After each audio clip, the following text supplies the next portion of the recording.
Hey everyone, welcome and good morning to a lovely Sunday morning coming at you from beautiful Las Vegas, Nevada. I am your co-host Miguel Antonio Barragan, aka Fight Fiend Migs, coming at you with another week of news, followed with my co-host Andrew. Don't get it twisted, Lapachet.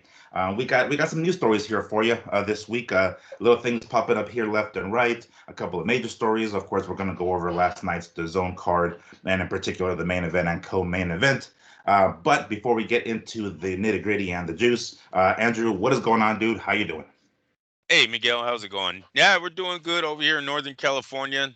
Blue skies, nice weather. So enjoying the break of winter right now. I Mm. don't know if we're past winter, if it's coming back, but enjoying the weather right now. Got some yard work done yesterday. Mm. Checked out the fights. Yeah, it was a good day.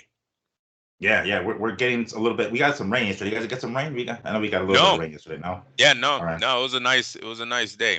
Yeah, our ground is starting to look dry. You know how it's always Oh, wet because it's rained so much. It always yeah. seems like it's finally starting to dry up out here. Was able to mow the lawns, stuff like that. Yeah, Right yeah. on. Yeah, we got a little bit of rain. The you may or may not remember, but last week I went out of town to celebrate my birthday, and I was thrown, a surprise birthday party by my buddies out there, and those same buddies happened to be in town last night. I'm back in Vegas, so they're like, "Hey man, let's hang out." I was like, "Fuck!" So I go out. Usually, I stay home and watch fights on Saturday, but it doesn't happen too often. So I'm like, "All right, I can watch the fights when I get home." And sure enough, I did, and then some this morning as well. But if I seem mildly it's because we had some drinks last night, of course, celebrating someone else's stuff. So, Very but nice. we are back. We're not gonna skip because we don't skip out on y'all. We give you guys the content y'all want to hear. So we'll get started with last night's DAZN card from Las Vegas. As a matter of fact, I went down to the Strip, not to the Cosmopolitan where the Zepeda and Hughes fight was going on, but there was a lot of traffic down there because there was a fight going on. So there was a decent amount of traffic. Besides the fact that, of course, it was Saturday night. But we'll get started with last night's co-main event. The young man Schofield, quite the Floyd Schofield, quite the very odd ending, isn't it? It's a quite the unusual ending for a young man so early in his career. It happens every so often. We'll see young guys come up with like no decisions or no contest type of fights that happen. Sometimes this itself was a disqualification. Holy hell! Did you catch it? Even I'm sure you caught it, right? What do you think about that? What do you think about that weird ass ending? Um, yeah, you know what? It's doesn't happen a lot in boxing. Mm. But last night it was like the zone was getting us ready for what it could that it could be the night we were going to see it, and then it Yeah, happened.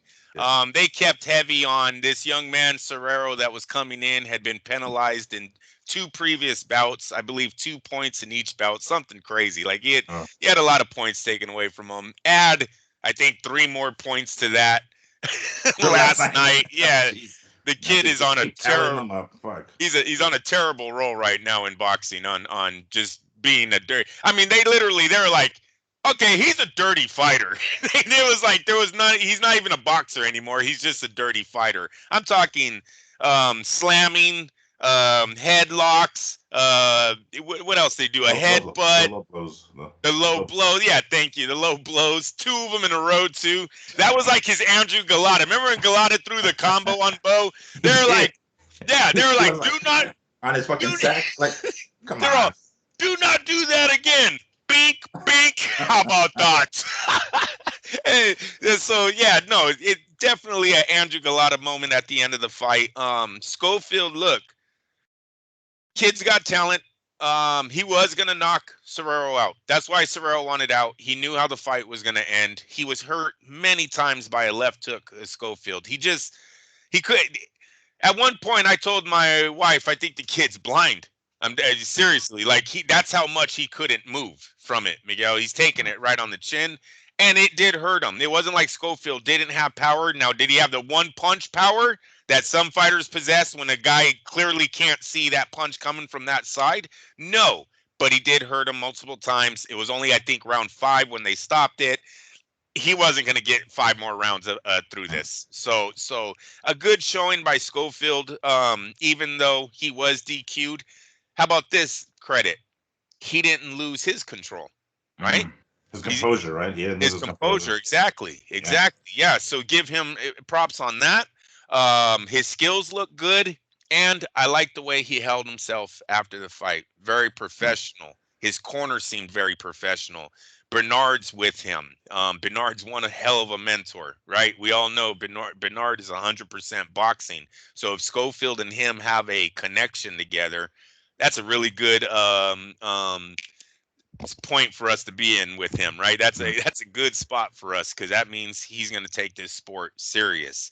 So I liked everything about him. DAZN looks like they got a little terror there at the lightweight division. That what overnight, man, this lightweight division just became hot as hell all over again. You know, we've seen a few fighters move up. Kind of the Gervonta Davis and the Lomachenko and Kambosos are all in, you know, where's this division going?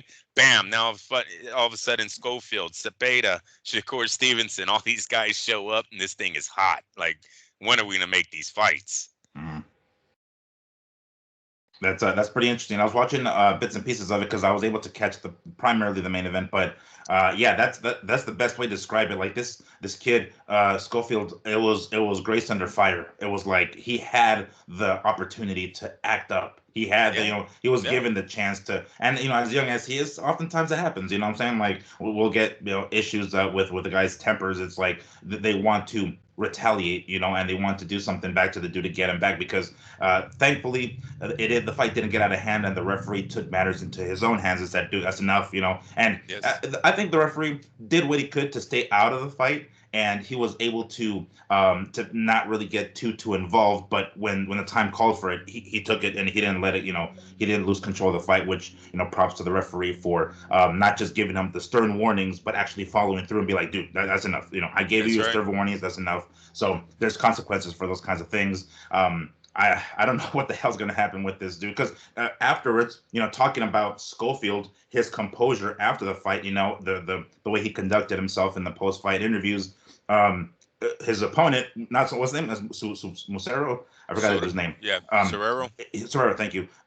He broke down, right? He broke down his homie's corner. He was like burying his face into his trainer's arm, and he was just like, and ready to, you were mentioning it earlier before we got on, he was basically trying to exit in the wrong corner kind of thing. Like he was just looking to bail, right? He was probably embarrassed because of the dumb shit that he did. He couldn't get away with his crap. And then, he gets called out on it, held accountable for his damn choices and behavior in the ring. And then he tries to play the victim by crying, right? And it's just like, oh, bro, really? Are you going to go this route? But the second there's levels to this sport, right? There's levels. And I think Serrero realized he's not on that level, right? This is his third fight in a row where he's had issues in the ring. Somewhere he's successful, right? Somewhere in boxing he was doing good and he thought he could be a pro, and here we go. Nah, doesn't look like like I said, he couldn't stop a left hook, man. Hey, if he wants to try it again, first thing they need to do is learn how to slip, block, do something. But you cannot take left hooks right off the side of your head and think you're going to make it in this sport. So because Schofield is so young still and this early on in his career, we talked about how hot still even the lightweight division is, even though a lot of these fighters, they move up to 140. They left the landscape at 135 open really for anyone to take over. Shaqur kind of seems to be leading in that direction.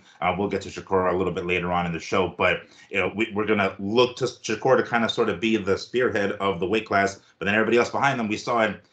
Do you think by the time Schofield is ready for a title fight or something like pretty major, are those guys still going to be in the neighboring weight classes? Do you think those guys will still be there? Because he's going to need an opponent, obviously, right? He's going to need to, when it comes time, and when it comes, because it looks like it will come, for him to have a title shot, to him actually get a belt, which I know is sometime down the line. Will those guys still be around? Like, will they be already at 147 or something? Or will they be already 140? It's like, fuck, the guys aren't even in my class anymore. I think Gervonta will be there still. I don't really see. Yeah, I don't know if Gervonta has the body size to move up with these guys. Stevenson, he's already kind of said he'll move up, right? Didn't he just offer his services? We'll get into a little bit. Yeah. But he's willing to move up. So yeah, it's a good question. I don't know what the timeline is on Schofield though, because if he wants to go for, he's 17-0-12 right now, right? So the step to the next opponent is there. He's ready for it, most likely. Doesn't mean it's a champion, but if they go pretty high in the rankings, get a good fight with the top 10 guy, and he burns through him, well, I think then they're going to take, this is Golden Boy. You know how they roll. Then, they'll put their guys in it if they think they're ready. And they always put their fighters in position. So, no, I think the timeline might be shorter than what we're thinking. Just because he's 17-0-12. He's on DAZN. DAZN, they can get him a big, they could get him a big fight. He was already a co-main event. So yeah, look for him to take a step up in his next bout. So hypothetically, the next year or so, you think we're going to see him in like, because I mean, let's see, we're it's March 2024. Later on this year, I'm sure he'll have, and hopefully, and props to Steve Kim. He always mentions this, but activity. He wants to see guys in the ring. He wants to see the big stars in the ring, not just the big stars, but the guys that are coming up also always in the ring. By the end of the year, we might see him two more times, maybe, hopefully, ideally, in the next, within the rest of 2024. Maybe one more prep fight against somebody who's in the top 10 or top 15, and then maybe something, major after that.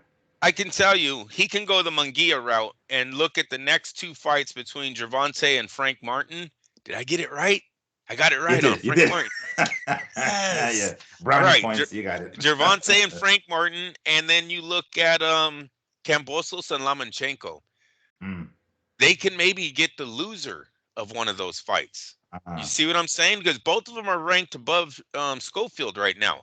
So you get the loser of one of those fights. See if he'll go in with this young guy, try to get his ranking back, get an undefeated title. Boom.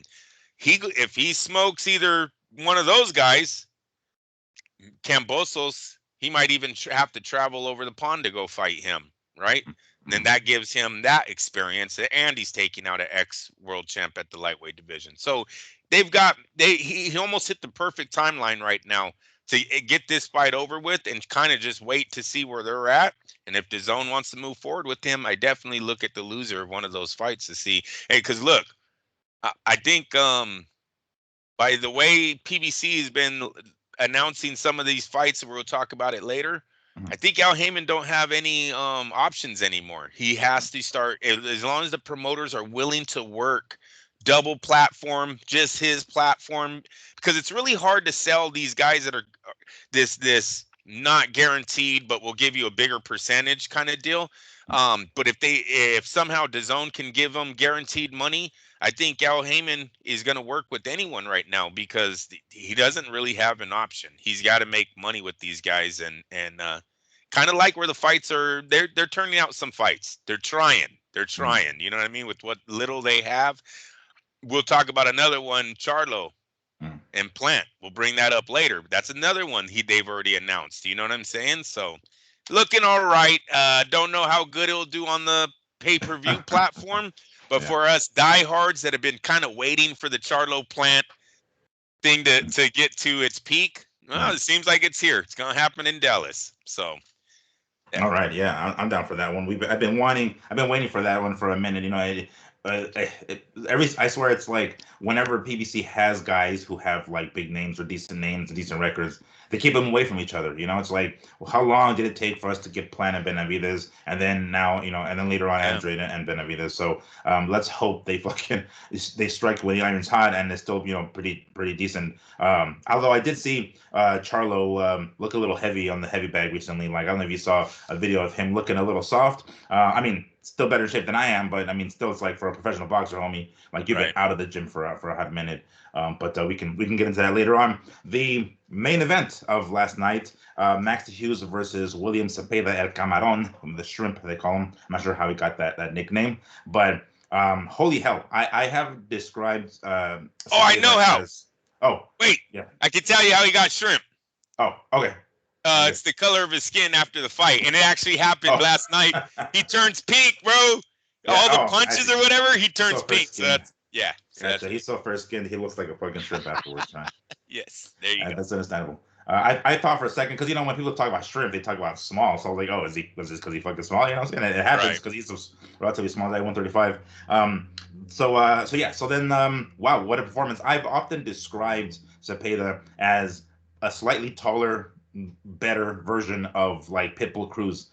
He comes at you, he throws every punch in the repertoire, and he basically wears you down. Doesn't necessarily, as you mentioned earlier, have like one punch knockout power, but it's the volume, it's the cardio, it's being able to overwhelm you, push you back. Rarely does he take a step back. It does happen whenever he needs to like reset, but for the most part, he's walking forward. And we saw it last night from the jump from the first bell. He came out and attacked Maxie Hughes, ultimately earning himself a TKO victory as Hughes retired in the ring. I mean, like once he retired on the stool, he quit in the stool. Yeah. I don't like to use the word quit, but that's the one we use most often. His corner man was like, and I hate it. It kind of irks me sometimes when like I see the camera getting close on the corner and the corner man is telling him like, hey, you tell me you want to call it. Don't leave it up to the fighter. He doesn't want to quit. You know what I'm saying? Right. Like take it upon yourself. If even come close and be like, all right, tell me in my ear, like, are you done? Are you done? Okay, cool. So let me call it. I'll call it. So it looks like at the very least the fighter can save face, and it's the trainer who calls it right in because the fighter doesn't really want to quit. But ultimately, that did happen. What a performance by Zepeda. So Andrew, what did you see in Zepeda? For me, that when the trainer does that, it's sort of like a motivation, right? Like, hey, how do you feel? But I agree with you. I don't like that approach. Instead, I tell him, I'm not going to see another round like that. If you do that again, the next round, it's over. That's it. That's his last motivation you have. And as a trainer, you need to throw that towel in because, yes, you do not want to put it on your fighter's hands. Yeah. He's not going to quit. You might have a guy that doesn't want to quit. Now he gets hurt and you have to go to sleep knowing that you were supposed to throw that towel in. When you start asking him if he wants to continue, that should be the little flag in your head that it's time to throw the towel in. Yeah. So before I get to that point, I'm not going to watch this another 3 minutes. If you don't change this next round, it's over. Yeah. So I do agree with you. As far as the fight, Zepeda is ready. I mean, 30-0-26 knockouts. The guy's relentless. A fighter like Zepeda, you don't want to keep him on the sidelines too long because you're going to burn him out, right? This guy throws a lot of punches. He's coming with everything in every single fight. It really doesn't matter who they put in. He's a buzzsaw. That's how he beats you down with just pressure and relentless. Oh, the body work is a thing of beauty. Yes. I got to tell you, Junior was at the fights last night in Stockton. So we'll talk about those later. The Gabe Flores and the Fernando brothers, the Vargas brothers. Yeah. Yes. So he was, and also Guerrero's nephew made a pro debut. Jesse James Guerrero made a pro debut last night. So total, total cool card down there in Stockton. Junior's going to watch this Zepeda fight. Yeah. He's definitely, we're putting this thing on as soon as this is over because that was some awesome combinations in the inside, awesome relentless body work. I haven't seen, well, Zepeda's shown this a few times, but we haven't seen a fighter like this commanding in the inside or demanding of that body shot since Chavez. Now I know they come from different angles. He's a southpaw, Chavez is a right, but that right hook to the body is just as pretty as Chavez's left hook, right? Yeah. They lift the head, bah. They lift the head, bah. I mean, it is a thing of fucking beauty. And then when they break him down, here comes the double body shot, right? Now he's just hitting through. Now you can hit the man's elbow, and that's hurting his rib because the rib's already shot. You know what I'm saying? Yeah, they're already tender by that point. Dude, poor Hughes. He's just crumbling. He's going in a fetal position. It was just bad. I had no problem with the guy stopping the fight. That fight was over. Just once again, styles make fights. You got to give it up to the matchmaking of Golden Boy there. They put the right fighter in front of Zepeda to make him look the way he did. Now it's time to go back to the drawing boards with whatever champion. I guess he got 2 title Yeah, shots I was just last gonna say night. that. Yeah, it was a title eliminator for the IBF and WBA. So if I recall correctly, Gervonta is a WBA champ. Maybe they might have mentioned it, but I forgot who's the IBF champ at 135 right now. I'm not sure. I don't know if Kambosos and Lomachenko are fighting for a vacant belt. I don't remember Vacant right title, offhand. maybe. Yeah, that's what I'm thinking Okay. after Haney pretty much dropped him by moving up to 140. So but basically he's now the mandatory for two titles. That's pretty significant. It's not the mandatory for Shakur's belt, but regardless, I mean, I'm sure that'll come down the line if it ever does. I don't know, but yeah, but basically it was the title eliminator for two belts. And what's funny is they never bring up Gervonta's name. I found that weird. Oh, really? I was Yeah. watching bits and pieces of it, but I haven't heard. I didn't hear the commentary. No shit. I heard them call out Shakur a lot. I Hmm. didn't hear Davis not one time. And I don't know if Oh. that's because they know Davis won't fight Mm, Zepeda. Hey, look it, man. This Zepeda guy is almost 6 foot tall. mm. He is a big lightweight. Davis is 5'5", and they might be lying. Yeah. That Yeah. always Right. goes, Give me a couple bro. of inches. Give me a couple of inches. Yeah. Yeah, I got that. Yeah. So he just seems like he's tall, but the height isn't everything because this dude got popped. He's got like an 80 something, 82% knockout ratio in his professional career too. So he's bringing power behind that height. And Yes, now you're yes. talking about a guy 4 inches smaller. What's the leverage on those punches going to look like? You understand? Mm, Um, so yeah, Gervonta, I don't know. This would be a great fight. Shakur, also a great fight just because of the styles, right? sure. Um, the lightweight division's in a real good place because then you got the old king there, the old Matrix. The guy's just sitting Yeah. there. I High think, tech. yeah, he takes out Kambosos. Now you have Lomachenko with one more big fight left in him. Mm, I mean, the lightweights, they're back. They're back. The ball kept rolling, and hmm. it's a good position for the lightweight division right now, especially for really all the major players except Gervonta. You take Gervonta's name out of there as of right now, because I Sure. don't know where Al Heyman's going to do with even with him, because they'll see how the Frank Martin fight does, right? But if the Mm, Frank Martin fight doesn't do good on pay-per-view, then that means he needs a dance partner. sure. So then they go out and they have to find a dance partner for him, and that's better for us because it's nobody in the PBC. They would have to go out of Right. stable. Yeah. Yeah, they would definitely have to go out stable there. When I was watching, and we've watched the beta before. He kind of reminded me for a quick second, reminded me of Juan Diaz. Because he just kept coming and just with more pop, of course. But Baby Bull Juan Diaz, Yeah, the way yeah, he would yeah. just attack and attack. And it's unfortunate for Diaz, he really didn't have that much pop. But Zepeda does has pop. Yes. Like he takes you down. That's not to say that that Baby Bull didn't have some of his own right, but No, compared but to you're right. Zepeda, Yeah, you're man, right. the way Zepeda was able to break you down, like fuck, dude, this dude just was so relentless. It's a thing of beauty, and I am the first name that came to my dad's mind was like, is this guy Shakur's weight class? Yeah, yes. Oh, he needs to fight against like yes, pops. They do. We need to make it happen. And Oscar, I've seen a couple of clips of Oscar. I kind of liked it, but I kind of didn't like it. Oscar saying like, we can definitely make that fight. No, Zepeda and Shakur. That's what he's saying right off the bat. He says it. He's Yeah. been quoted saying it. He's on video, but he added a little caveat at the end. He's like, we can make it happen if Shakur calls me. Like, what the fuck? He's not gonna call you, fool. You call him. Like Okay. what is he gonna say? Like, yeah, I'm gonna go get this tough motherfucker. He's probably gonna go with another bigger name or another more money fight. He's not gonna. You gotta call him. You're the promoter or the manager, whoever the fuck. You're the one that's gotta call him. And somebody in the table, it seemed to be like a little round table of like media, right? It was like a little miniature media scrum, and they were like, does he have your number? And he was like, oh, he's hit me up on Instagram before. DM, yeah. So Direct it's like, message. okay, granted, but like, you call him, fool. Like, he's like, really, he's gonna call you for Zepeda? Zepeda's a high risk fighter who's barely coming into people's Doesn't consciousness. even have a title. Yeah, doesn't even have a title. You think he's gonna be like, oh, I want to defend my belt against the toughest motherfucker I can find, and Mexican dude on top of that. Like, no, he's not gonna do that. You call him, try to make that fight. But goddamn, if we can get a fight like that crack a lacking by late summer, shit, that's gonna be time. Hopefully something like that happens, of course. But we know where Shakur's mind is, right? We would like to unless I wanted to segue into that with that, but unless you have some other final thoughts on Zepeda and Max Hughes last night. No. No, we're good. All right. So good card by DAZN. Nice little Saturday night. There was some UFC fights, but I'm not a big fan of UFC heavyweights. And yesterday was the main evented by UFC heavyweight. I was like, man, fuck, really? So I watched the card record because I'm a fan. But thank you, DAZN, for coming through with a pretty decent card. Besides the kind of bland UFC card last night.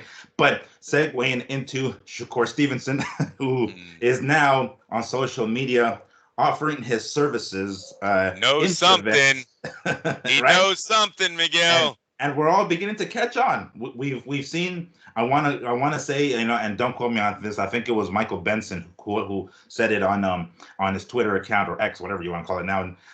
That this week it might be the week that we're gonna get our answer on whether or not Ryan makes it to the fight.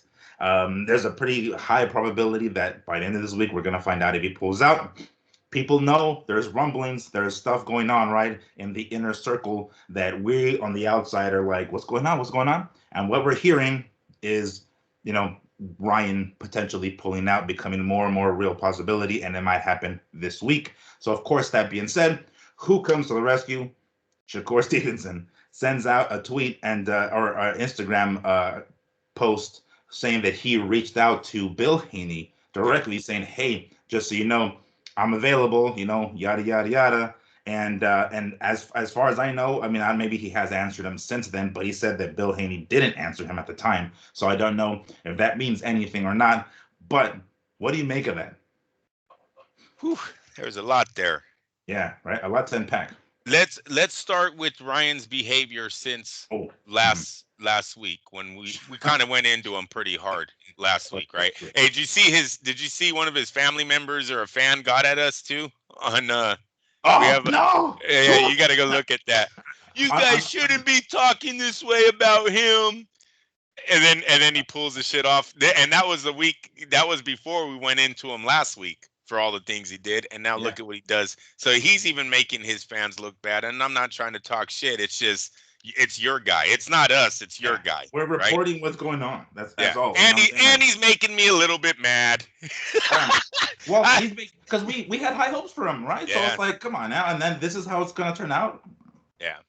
So look, since last Sunday, you sent me, they told us he got off of all social media, right? Rumor was he disconnected everything.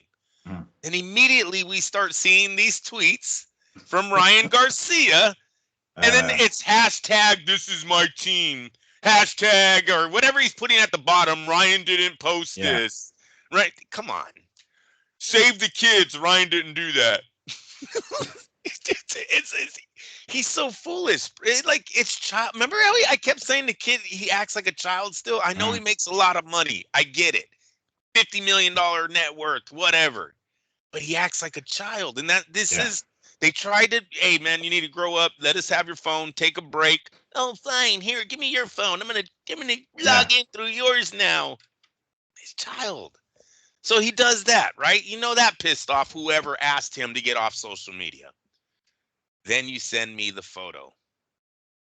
I know they're all saying they're hoping it's water. Who the fuck knows, Miguel? But why go there? Why go like that? You're already in pretty deep water. You're in deep sand at this point. Like, there's no, if you're going to try to save face in any way, shape, or form, that's the last thing you want to do. If you want to give the people impression that you're taking this shit seriously, don't troll like that. And it was a liquor bottle, just for the people that don't know. The picture is Ryan on social media drinking out of a bottle. And it's not a good look. I think it's the young man still building a case that he should never have been in this fight. He was victim. They don't care about him. Oh, victim. He's playing the victim card, and they can put that shit up. I don't know if you can see it. It's like, come on, really, bro? You're gonna, what I'm saying? Like, that's the direction you're gonna go. God. No, it's. The fight don't look any better today than what I said last Sunday about it was trash then. Yeah. It still looks. In fact, it might look even worse now. Yeah. Yes. That's the direction it's going in. Like, he's such an. I hate to every time people bring up age gaps or age differences or generations, this generation or my generation or the new generation, it's like, oh, Gen Z this and Gen Z that. But he's acting like a kid, like a girl. You know what I'm saying? Like a girl who's like, you're taking away her iPhone 20 or whatever the fuck it is, and she doesn't have access to, taking her fucking selfies. It's like, dude, what the, you have a He might be kid. addicted. It's Yeah. That's possible. what I'm saying. That's It's what I'm saying. Yeah. possible that he's addicted to social media, man. He Yeah. might be one of those kids that they Mhm. warned us about. Mm-hmm. He can't give it up for what, 6 weeks or whatever, 8 weeks of training. You can't disconnect. Right. You think you're that relevant in the world that you must be tuned in. I mean, think about this. Yeah. You think the world doesn't move without you? They're the center of the universe, homie. That's yeah. that's how weird, it is. Man. Like you would think, logically thinking, they say the absence makes the the heart grow fonder. Go away for 6 weeks. Go training camp. Be like, I'll be back, y'all. Dude, you don't think your fans will be waiting for you, fucking dying for you to come back? Of course. Look at what give yourself some time off. What is Devin doing, Miguel? Yeah. Yes. Right. Isolating himself right now. He is like, running in the snow. Yeah, Marvin Hagler says it like, time to go to jail. He's going to jail, dude. Fuck. Not only can he not breathe, he's breathing in 32-degree air. Yeah. I don't know what the altitude those lungs. Or whatever the altitude is up there, but Jesus, wow, he's doing the Chavez going up to the Mexican mountains. You know what I'm saying? He's like, I want to make sure he's gonna capitalize on this fucking cash grab. This gift of a fucking payday fight that he's gonna get with Ryan Garcia, because from the looks of things, it does not look like Ryan is taking this seriously. And Miguel. Oh yes. And I believe that's why they've been quiet. You noticed Bill Haney got off of social, right? Oh yeah, he hasn't posted in a little bit. Yeah, he hasn't. They didn't want to push this kid overboard. They knew they had the fight, bro. It's a victory. Decision, knockout, doesn't matter. Devin Haney's the favorite in this fight. Sure. Once they seen Ryan start acting all cuckoo, you seen Bill's like, all right, leave him alone. Hey, he's gonna pull out. Leave him alone. It's an easy payday. You know what I mean? Yeah. They're like, hey, Ryan, you're good, man. Calm down. Just show up. Please just show up. Fucking Bill like turning to like, Devin is like, all right, just let him be. He's already at the edge. There's where we want him. We want to tip him over in the ring, not before. So let's go ahead and like give him a little bit of slack so he can make sure that he even makes it to the fight. Because I mean, Devin himself was like, "You're gonna make it to April 20th." During the press conference, like, don't give him any ideas. Don't give Ryan any ideas. Fuck. He's gonna be like, oh, I can pull out of this fight, can I? No, don't. Fuck. So yeah, that's pretty interesting. We hear that by the end of this week, we're gonna know, if he's gonna pull out or not. That's at least what we heard. And where are we at right now on the calendar? It's the 17th. What are we looking at as far as training, Miguel? Because that's we're in week 17, so we have 1, 2, 3, 4. We have 5 weeks left, basically. Yeah. A little. And that last week really ain't training, right? It's kind of just managing your weight, right? Keeping the cardio up. So we're talking 4 weeks now. You're still being a knucklehead. You're still drinking, or maybe not. I don't know, but you're doing everything. This kid, because I know he made the list, and on the list it said he could drink. So is that his loophole? He's like, fuck you guys. Look at my road to recovery. Says right here, wine on Friday. Friday. Doesn't mean from the bottle, asshole. Yeah. Jesus Christ. It's like, did you read the fine print? It says not on camera, so I can smoke weed, but it's not on camera. Bottle. Oh, bro. God. Hey, and I only say just falling water in there. I'm only laughing if he's trolling. Get that right. You guys are telling me he's trolling, so let's laugh on it. Mm-hmm. If it's serious, then Ryan needs help seriously, because he's really off the fucking wheels right now. Right. And at this point, we don't know, because of how much things have been flip-flopping. Yeah. It's like, oh shit, this kid needs some help. Everybody, his brothers saying like, or other people in the baby mama. Yeah, his baby mama. Right. And then we see this. And then we're basically flip-flopping back and forth between like, oh shit, is he serious? Like, he's just joking. It's like, oh wait, is he serious? It's like we could only go maybe back and forth so many times.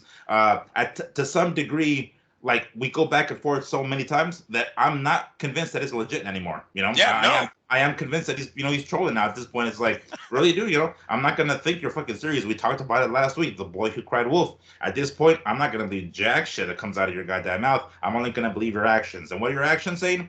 You're taking a picture of you drinking about a bottle. That's what you'll do. So to finish off this week, mm-hmm. Says he knows who killed Tupac. Says he has the evidence. Says he's running for president. Did you hear that one? Yeah, I did see that. Yes, the hashtag. He put the hashtag Ryan for president. Running for president. God damn it, buddy. So he's not taking the fight serious. And I don't care that you send us these 10-second videos of you hitting a heavy bag, and now we're supposed to be Chavez Jr., right? Chavez Jr. Oh, look, I am working out. The fucking fake chain the chain looked fake. I don't give a shit. Yeah, it looked fake. I'm sure. It didn't look great. And then his bodyguards don't look impressed. They were probably looking at each other like, man, remember when we used to work with the real athletes? We got this fucking social media kid that is just toning his body in basins right now. He ain't doing Devin Haney. Man, I would love it, Ryan, if you showed me what Devin Haney's training. Go to the mountains. Get away. Disconnect. Dude, your fan base was big enough. Your checks were big enough.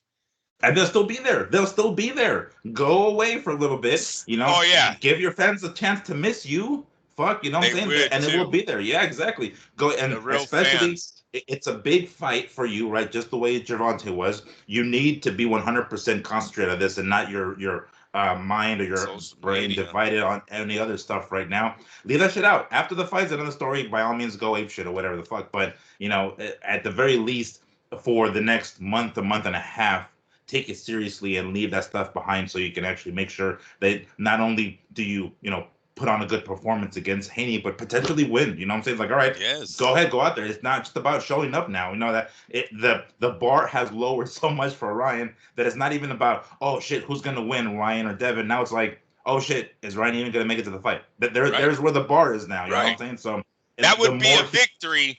You're right. That's gonna be a victory for most of his fans. Like, yeah, I told you he wasn't quitting, but then he looks, gets iced in the ring. And it's like, all right, whatever. Yeah, you're right, dude. He made it to the fight, made $50 million. Yeah. Cool. Yeah, cool. Like that's the objective. Like that's the goal. It's like, all right. It's like, well, he made it. Like, yeah, but he totally got taken to school in the ring. So what the fuck did he do for the last 5 weeks? Besides post on social media or take someone else's phone and use that as social media stuff. So it's gotten to the point where that bar is so low that's a victory in and of itself for Ryan and his team, that they were able to keep the dude together long enough for him to even get to the fight. But we might not even get that, because now we have Shaqur offering his services. We are on the clock. Yeah. We are on the clock. Precisely, and we suspected, because of how that press conference looked, that if that were to happen, if Ryan were to pull out, it's looking like maybe the co-main event, Barbosa is going to step up. That's what it looked like. That's what the conclusion that we came to by based off of that press conference. But now we have guys like Shaqur, talking about him sending Bill Haney some DM saying, "Hey, I'm here." Let's be honest, though, it can't be Shaqur because of the money. Right? There's no way they're going to be able to give both of them the same Shaqur's demands. They can't match that. They can't just put in Shaqur and Ryan and think it's going to generate the same amount of money with Ryan Garcia in there. We've never seen Shaqur generate Ryan Garcia's money on pay-per-view. So I don't know. It's just not going to work. Where Barbosa, he'll come in for $500K. He'll come in for $1 million.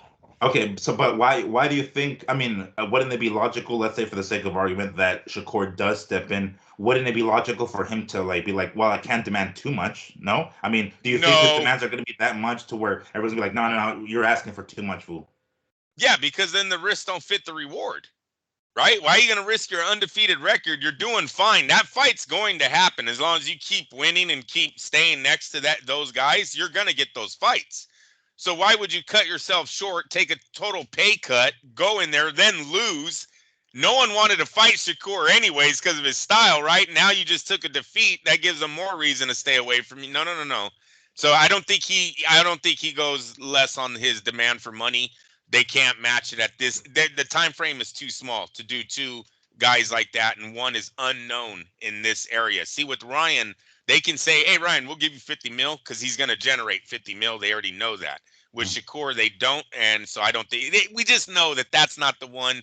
Shaqur, then he announced his fight later on during the week, right? So good move on him to get his little thing going with the whole I'll step in.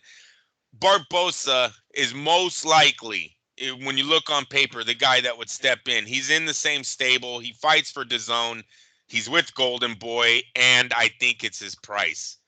He can't be making Shaqur Stevenson money. I think we all know that. So he would come in low. They would be able to keep Devin on the same pay scale that he was supposed to make with Ryan, because now he's getting all the money basically, and they move forward. If this fight gets saved because Ryan needs to exit, I think that's the only route they kind of have. And that's probably why Bill never even responded to Devin. And I will also say, it was a way easier fight. Ryan, they're begging Ryan goes. That's why I called it a gift. It's a gift of a fucking fight, right? It's like they don't compare, Ryan and Shaqur. Do you think that was kind of like I don't know what I'll call it. Basically, Shaqur PBCing, say calling them out, knowing that fight's not really going to happen, because PBC does that shit all the time, right? They're like always calling somebody out. Yeah, they'll call the guys out, knowing they already have. They will stay quiet until the guy has the fight already scheduled, and then they'll say something. So was this sort of Shaqur sort of doing the same thing and be like, all right, I know this fight can't be really made. They won't allow me to step in because my demand's XYZ. Let me call Devin Haney out and make him look like a bitch for not accepting if I were to call, And on that day, when he first does it, it's all over the boxing internet, right? It's all over our chat rooms. Everyone's talking about it. Then 2 days later, then they attach his name to his next fight. I forget who the opponent is, no one big, but then they announce his next fight. So then whoever Googled after that or looked him up on the internet, they are now getting his next fight before the other fight, before the rumor, right? Now oh, look, he did call out him, but look, they announced his next fight too. So it was a good way to get his name circulating before they dropped his bum ass opponent. And then before I say that, let's look up who Shakur's facing, bro. But I believe they already announced his next fight. It's in New Jersey. I think they are going to have it out there. So it was a good move by them. I really wasn't confident that they would actually allow him to step in for Ryan.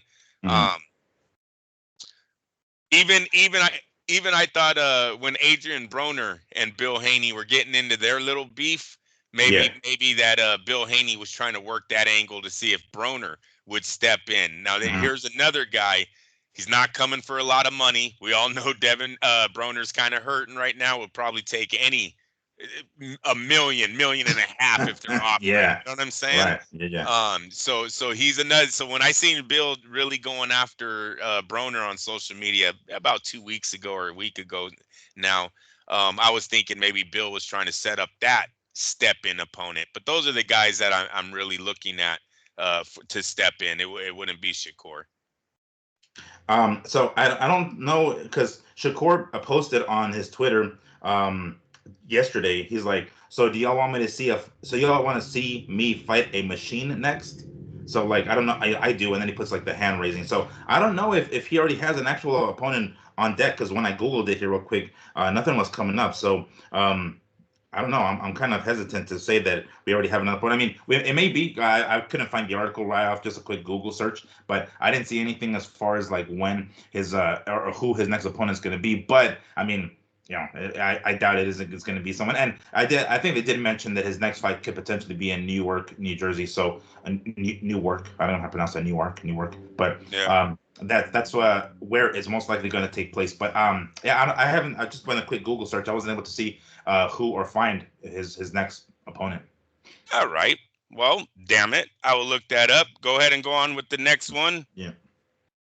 Let me see here.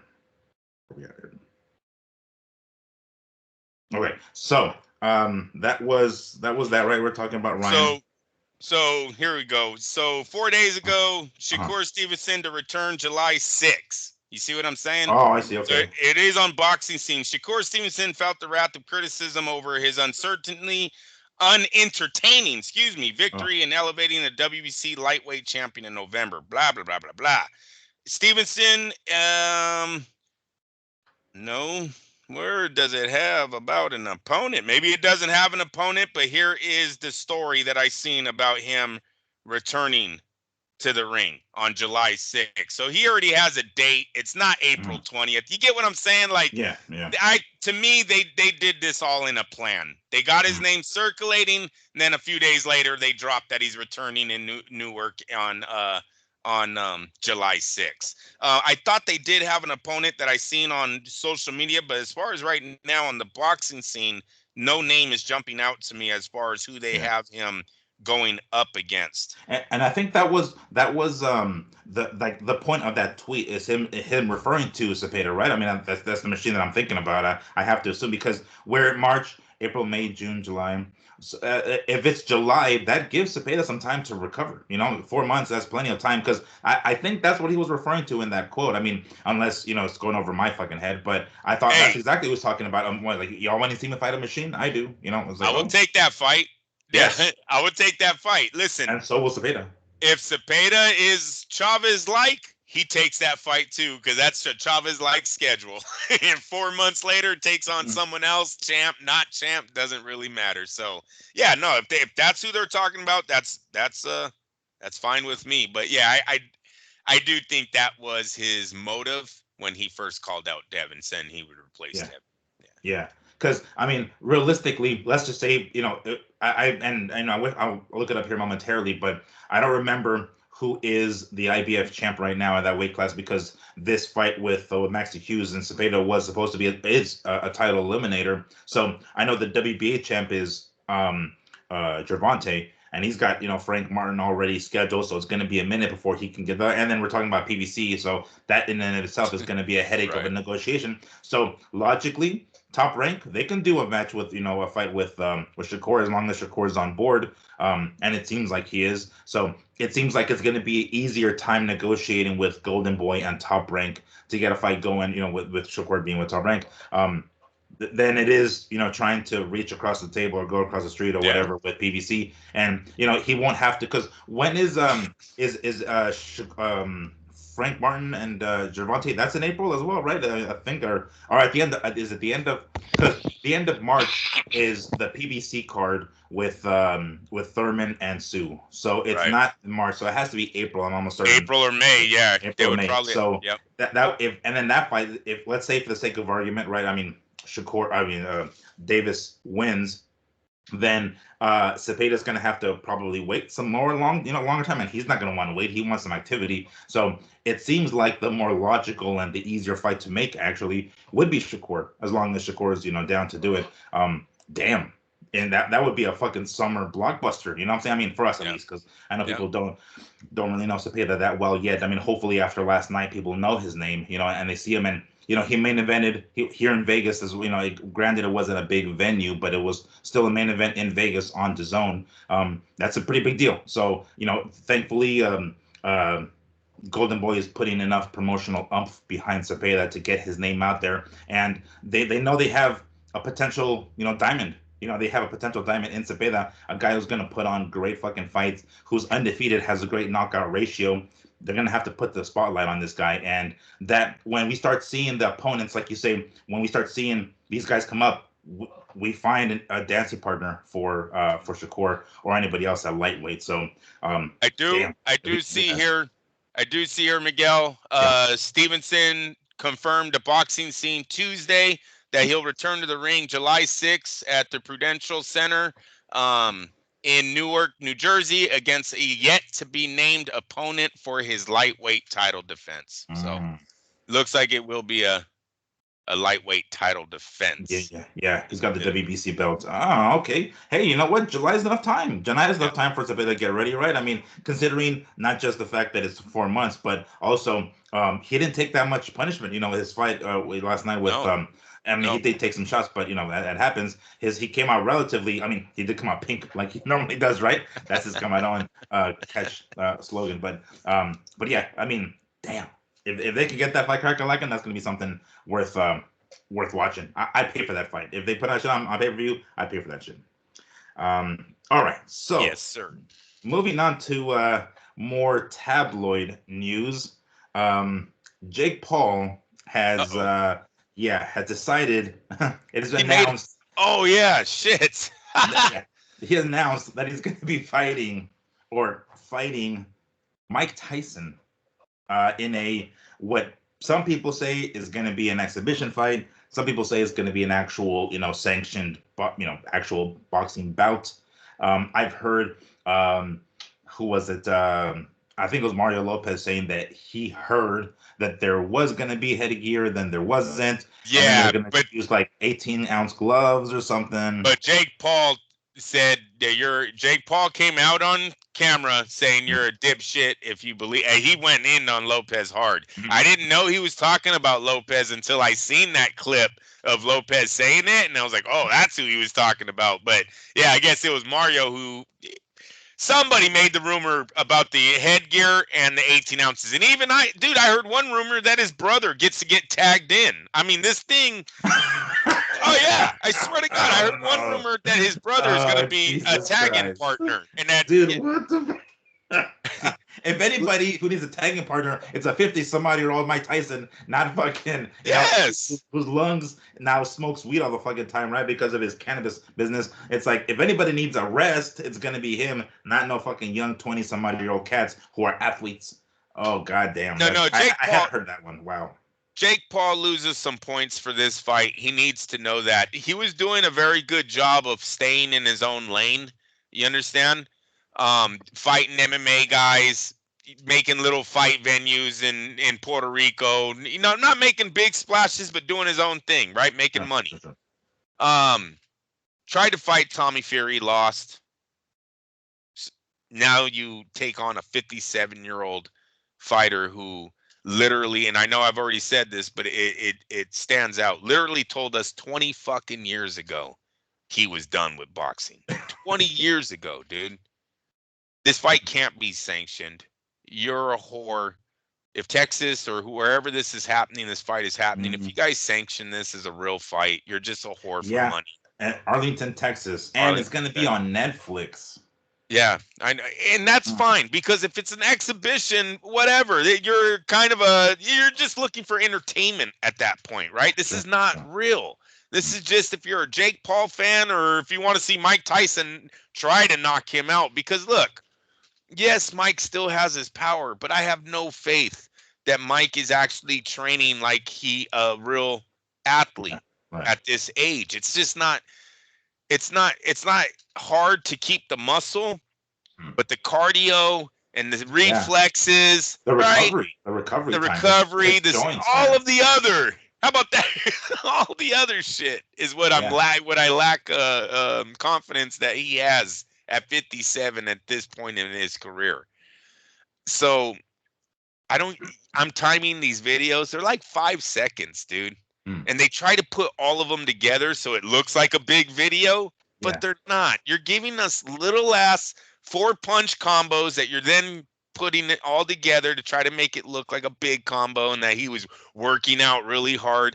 Some of them, I mean, the sweat, it looks like someone just dumped water on his back. Yeah.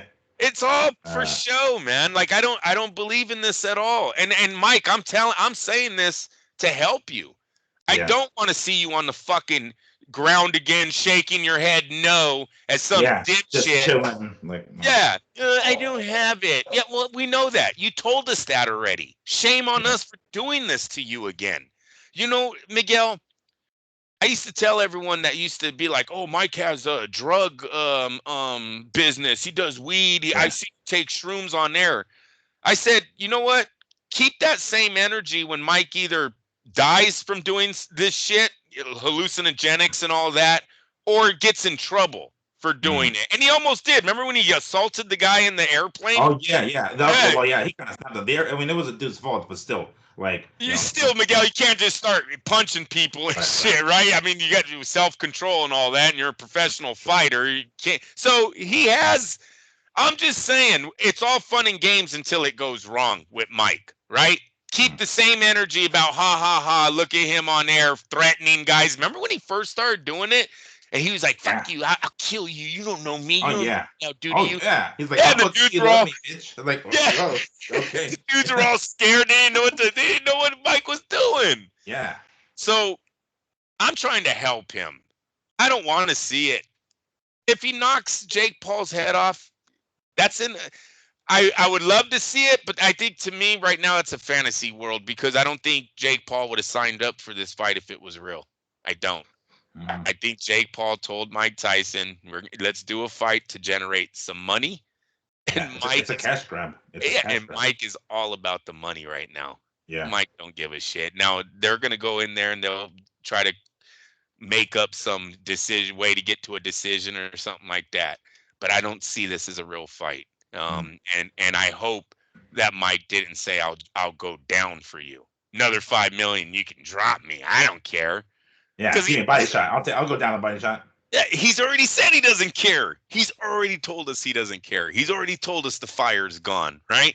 I don't love it. He's told us it's been gone for a long time now. It's like a dormant fucking volcano that's inactive. It's like, dude, it ain't gonna erupt anymore. It's never fucking coming back. Yeah, the Roy Jones fight was pathetic.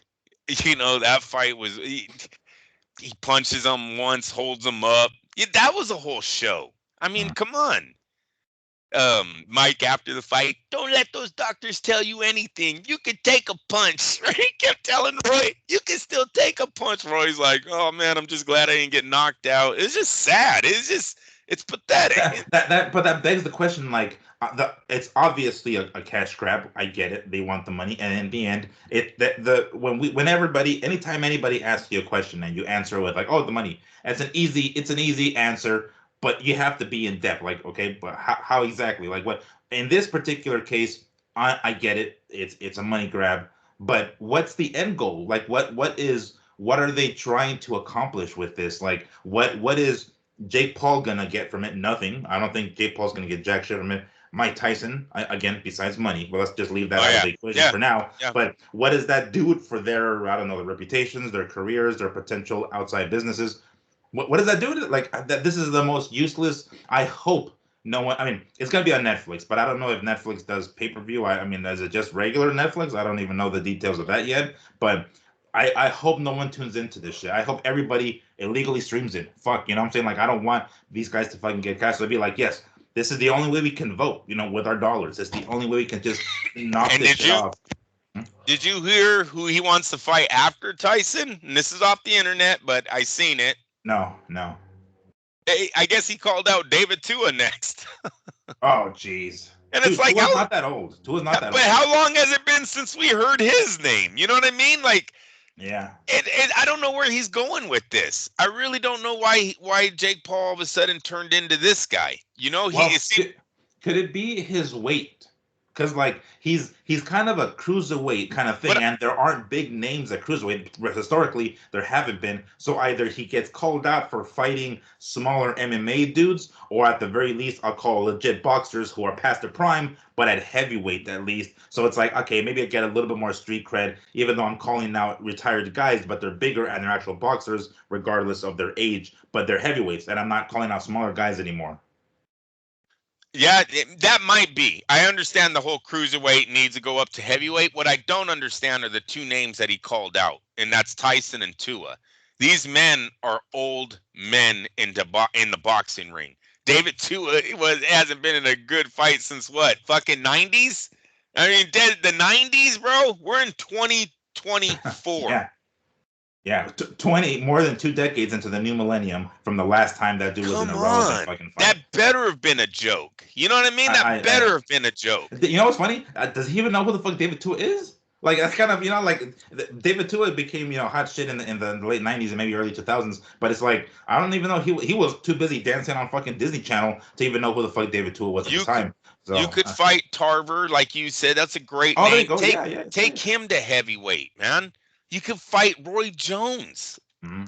That's a more doable fight than Tyson and Tua, in my opinion. Sure. If you're trying to come into the professional boxing and start, and I don't know disrespect to Roy or Tarver, we know they're legends, but because of their age, You're starting on the low level and trying to work your way into the Canelo sweepstakes. Sure. Take on some guys like this, man. Like, and Tarver, I think, already said he would fight Paul. I really do. I think Tarver announced that on social media. Like, what are you taking on Mike for? Take on me. I was a heavyweight champ. I'll whoop your ass. But I don't think Paul's into that. I think Paul's into or if you want to, like, if you want to go that direction, like, call out an MMA dude, or a semi-retired MMA dude who is like past his prime, but at the same weight class. You know, maybe he's past his prime. You have yourself a guy who's, you know, has decent hands, but obviously not boxer's level. But at the very least, he's your size and he's not that old. He's, you know, or recently, like, who was it?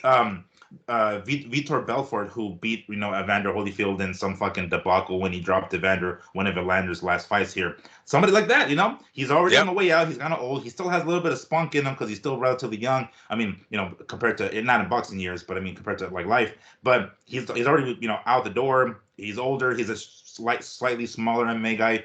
We don't, and not that much smaller like the ones he's called out before. But it's like, damn it, David Tua, what the fuck? Like, I sure hope that was just a rumor. I really think, or really felt, Jake Paul's exit in this was going to be an MMA bout with one of the guys that he has been fighting, maybe probably Nate. He was generating so much buzz with the MMA side, with Dana White going back and forth. He didn't need boxing, man. You needed to put on a show for a year or so more. And then you do your big cash out, dude. You do the cage match. And maybe you win, maybe you don't. Who really gives a fuck? It's the cash out. The money's in the bank. It's the fight that you're going to do 2 million, 3 million buys on and not have a fucking person to share it with but you and the MMA guy. Because he can do an MMA fight and not even have the UFC involved, bro. They were doing it. Yes. Why he went back to boxing? Maybe he has a love for boxing, and, you know, more power to him. We all want to hold that WBC strap. Maybe that's his dream. You know, he doesn't want to hold an MMA strap. I'm just saying. His dream was to hold boxing, and more power to him for going after that. But if it's not, then dumb move. This is a dumb move. Stay on the path that you were creating, because it was huge money. Dude, I'm telling you, the day that we have a crossover where a bona fide, what the MMA world thinks is a boxer going in to fight two men in the cage, this thing is going to break pay-per-view numbers. It's going to be, if not the number one, because I don't know Jake Paul would get number one, but he would be top 10. You would then see Jake Paul versus Maladov, Diaz, whoever the fuck they got to fight him. That would be, in my opinion, would be top 10 on the pound-for-pound list. I think that fight is people have been clamoring for it for so long. The day they actually deliver it, oh yeah, I think both combat worlds will show up. I would. I seriously, if Diaz and Jake Paul fought in an octagon, I would watch just for the fuck of it. You know, I got to see how far the gap is between MMA and boxing.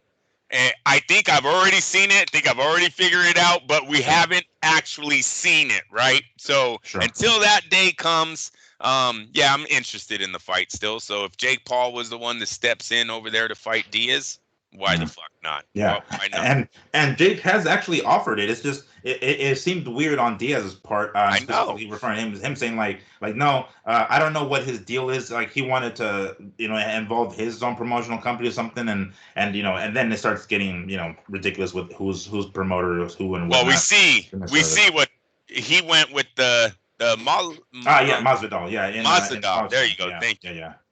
He went with that fight. Bro, I heard it's a boxing match. Yeah. I mean, that's because, I mean, if you watch their first fight, it kind of was a boxing match anyway. There was some kicks, of course, but if you watch their fight, you know, in the UFC card, it pretty much was a one-sided ass whooping. It looks like, you know, Nate wasn't all that there, but regardless, yeah, as I understand it, it's going to be a boxing fight.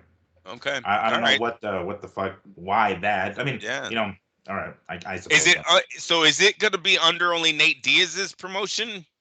I thought it was gonna be Masvidal's. I thought, because I know Masvidal has like a bare knuckle MMA organization going. Oh wow. Okay. I know that, but I don't know if this has anything to do with that. But I legitimately thought it was actually Masvidal putting the fight on. I don't know. It Okay. was Nate Diaz. I mean, maybe there is some sort of co-promotion thing going on. I'm not entirely sure, but and maybe I misread. But as far as I know, if I recall, Nate Diaz has never put on an MMA card or a boxing card or anything like that. He never promoted that shit. Masvidal has. Okay. No, then it's probably, yeah, because I don't know the MMA world. I thought because Diaz kept bringing up his promotional company, Yeah. it would be under him. But that makes sense. And so, yeah, I don't understand Jake Paul's move here. I don't like the Tyson fight. I think Tyson's too old, and like you said, the reward does not. It just doesn't benefit either guy. Either guy. Mike Tyson would. How do you gain clout? Like no, I guess the young kids will be like, oh, that's the guy that beat Jake Paul, but none of us. No. Mike, you're already a fucking legend. This guy's not giving you anything, like except what you Right, say, right. money. But I mean, even still, like for somebody like Jake Paul, let's say, he's got a fuck ton of money already. You know what I'm saying? Like is this what this is about money? Because like I get it, you're gonna want, you know, it doesn't matter how much money you have, you're gonna always want to make more. Want more? Obviously, that's just Yeah, that makes yeah. sense, right? But at some point you have to be like, what could this could this potentially damage me making more money down the line? You know, like is it this much of a farce that when people tune in and see this headgear 18-ounce glove or whatever the fuck, right? Even if it doesn't go down that way. But we see, we tune in and we watch this, you know, Roy Jones, Mike Tyson like fight. And we're like, what? This is it, you know, and not us, because we obviously know we're gonna get, you know, we're in for a circus. But the people that don't know it so much and tune in and see it, they're like, man, I'm never gonna order this shit again. Is Jake Paul potentially hurting himself in future Yes. fights? You know what I'm Yeah, saying? I do. Tyson, I who gives a believe that. fuck? Tyson is a cash grab. He probably will never do it again. He doesn't give two fucks really. But Jake Paul, who says he wants to become a champion and wants to fight Canelo and wants to do XYZ in the boxing world, this is potentially damaging that. It could hinder that progress if he legit. Because you said earlier, like if that's really what he wants and that's, you know, why he's coming back to boxing, maybe he has a legitimate dream of holding up a strap and saying like, yeah, I made it in the boxing world. I said I was going to do it and I did it. I don't think that's the case. I legitimately don't think that's the case. So I don't know why he came back to boxing like you're asking, because I don't think that's the case. He will say it. I'm sure he will actually say it on camera. Oh, I want to be XYZ. I don't think he really does. I don't think he really does. So this move back to boxing is a mystery to me too. Yep. Money grab. It's a money grab. We'll Yeah. see where he goes after that. I hope Tyson fucking backs out of this thing. Maybe gets in. No, because they're saying that he gets injured really easy in the Yeah, that's training. what I'm saying. Because the recovery, right? Like your Yeah. joints are not what they used to be anymore, and the hard training takes a real harsh toll All that young guys can. Yeah, your back and stuff. And he, you know, that infamous fucking interview with him and Jim Gray in the ring, where he's like, "I broke my back. It's spinal." You know what I'm saying? Like that has lingering effects, right? He's fucking right. old now. Can you imagine, especially him that has such an upper body movement? Like you think he's, you know, obviously he won't be able to move like that, but that's going to hinder his movement. You know, this many years later, he's gonna feel it. Like the fact that he's able to recover to whatever degree he's able to recover is a miracle in and of itself. But it's a young man's sport. Let's be real. So that recovery is going to be hard as fucking.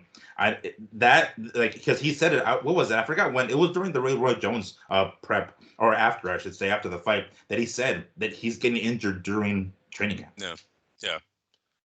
Yeah, that's I don't get what the end result is there, but moving on. Have you heard the rumor regarding the PBC Amazon Prime fight with Tim Tszyu and Keith Thurman that the winner is looking to get Crawford?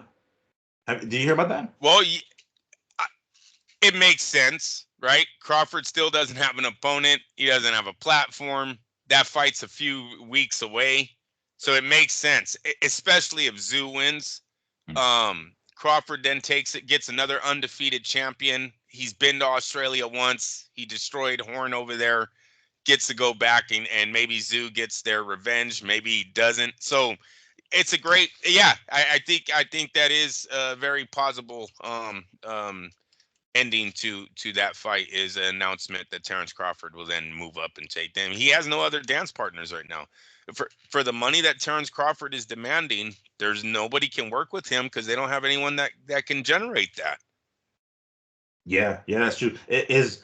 I mean, it would make sense, especially with Tim Tszyu winning, and there's a very high likelihood that he will win. So that's most likely what's going to be happening. But in an alternate universe where Thurman wins, are we really going to get Thurman and Crawford? I mean, I believe so. I believe so. yeah. Yeah, it Like, would you be think in people are fate. going to be clamoring to watch that shit? The PBC fan base plus Terrence Crawford will generate enough money to get them both paid. I think they would. Look at Thurman would he instantly have. Oh, he gets no title though, right? This is not a title fight. No, yeah, exactly. Not a And title and as fight. far as I know, I don't think it's a title eliminator. Well, I know Tim has some sort of version of the WBO belt, like the Intercontinental Silver something or fucking or other. So it isn't the legit belt because we know that 154 But I don't always think has all this they didn't give him a mandatory, dude. No, they didn't. I know. But I know he has a belt. Whether or not that counts in this fight, I don't know. Yeah, no, It it doesn't. doesn't. It doesn't. Okay. Thurman had confirmed that. Hmm. Yeah, because he hasn't fought in so long. He never fought in the division. No, Yeah. this is just a gimme fight. But I still think if Thurman was to beat Zoo, he would be hot enough in the sport of boxing and in the PBC fan base Yeah. that he gets to fight Okay. with Terrence. It's Terrence's comeback. Then they'll switch the whole story about it's Terrence's comeback. He's moving up. He wants to fight for the titles at 154 because we all know it looks like he's going to continue move up to try to land one of those big fights with Canelo or whoever beats Canelo Mm. possibly. But it doesn't seem like he has any interest in Teofimo Lopez, Devin Haney. Like, if I was Terrence, I'd take a pay cut on my next fight with one of those companies, get one of their guys, beat them up, and then wait for either Lopez or Devin Haney. Yeah. Why Devin Haney? I mean, why Crawford and Lopez hasn't have it's like it's not even hot. No one's even talking about that fight. We're talking about two generational fighters here because Lopez has done some great things in his career that Mm. we really can't take away from him. You know And what I he's still mean? young. And he's still And he's young. still So hella young. It's a yeah. great fight. Like I don't understand how no one's even really clamoring for this fight. No, there's no build up, no how do they say it, like a dream match, that Yeah. would be the dream match. Where I think back in the day Chavez versus Terry Norris was always a fight everyone wanted to see, right? They kept Mm. saying, "When's this gonna happen? When's it gonna happen?" Like, and do you remember when boxing used to put out the state of the game? When the Ring magazine used to put out the state of the game? No, I don't know that No, all now. right. So like once a year at the end of the year or whatnot, they used to do a state of the game article, and Okay. basically every division they would tell you who the best fighter was, who the best boxer Oh. was, the best fight. Well, one of the last ones was dream matches. Oh. That was always a big for me was the dream Hmm. matches because they would always have Chavez versus guys that were fucking hella heavier. But they nailed them sometimes. It was Hmm. like then those fights did come together, right? You would think Lopez and Crawford is a dream match that diehards would want to see. I know I do. Hmm. So that's kind of what. And Teofimo has mentioned Crawford's name, like he said it a few times, so it seemed like there was some interest, at least from Teofimo's team's, side. Yes, So yes. It that seems seemed like like it it's was, Crawford. yeah, exactly. So Crawford is almost, I'm kind of getting the impression that Crawford is like moving forward in, weight and the next potential big money fight, and he's like, I'm not really taking, noticing this fucking Teofimo dude coming up behind me. Let him do other stuff, right? So it seems like more so, which I mean.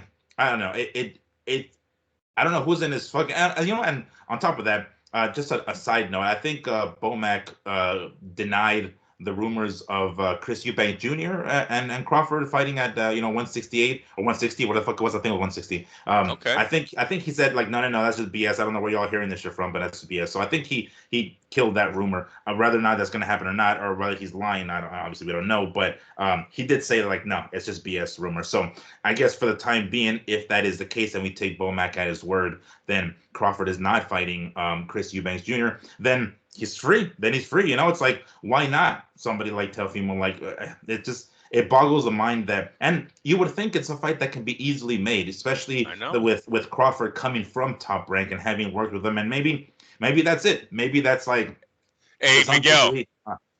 Those numbers probably weren't that great on the Spence fight on their No, pay-per-view numbers. no. Maybe they were top ranks like, you know what? Nah, told you, young man, you're not that guy. You're not What worth that did much. Lee? Hey, what did Lee? You're a single. Yeah, You're a single, yeah. and then just hung up the phone. Hey, shout out to Lee. Exactly.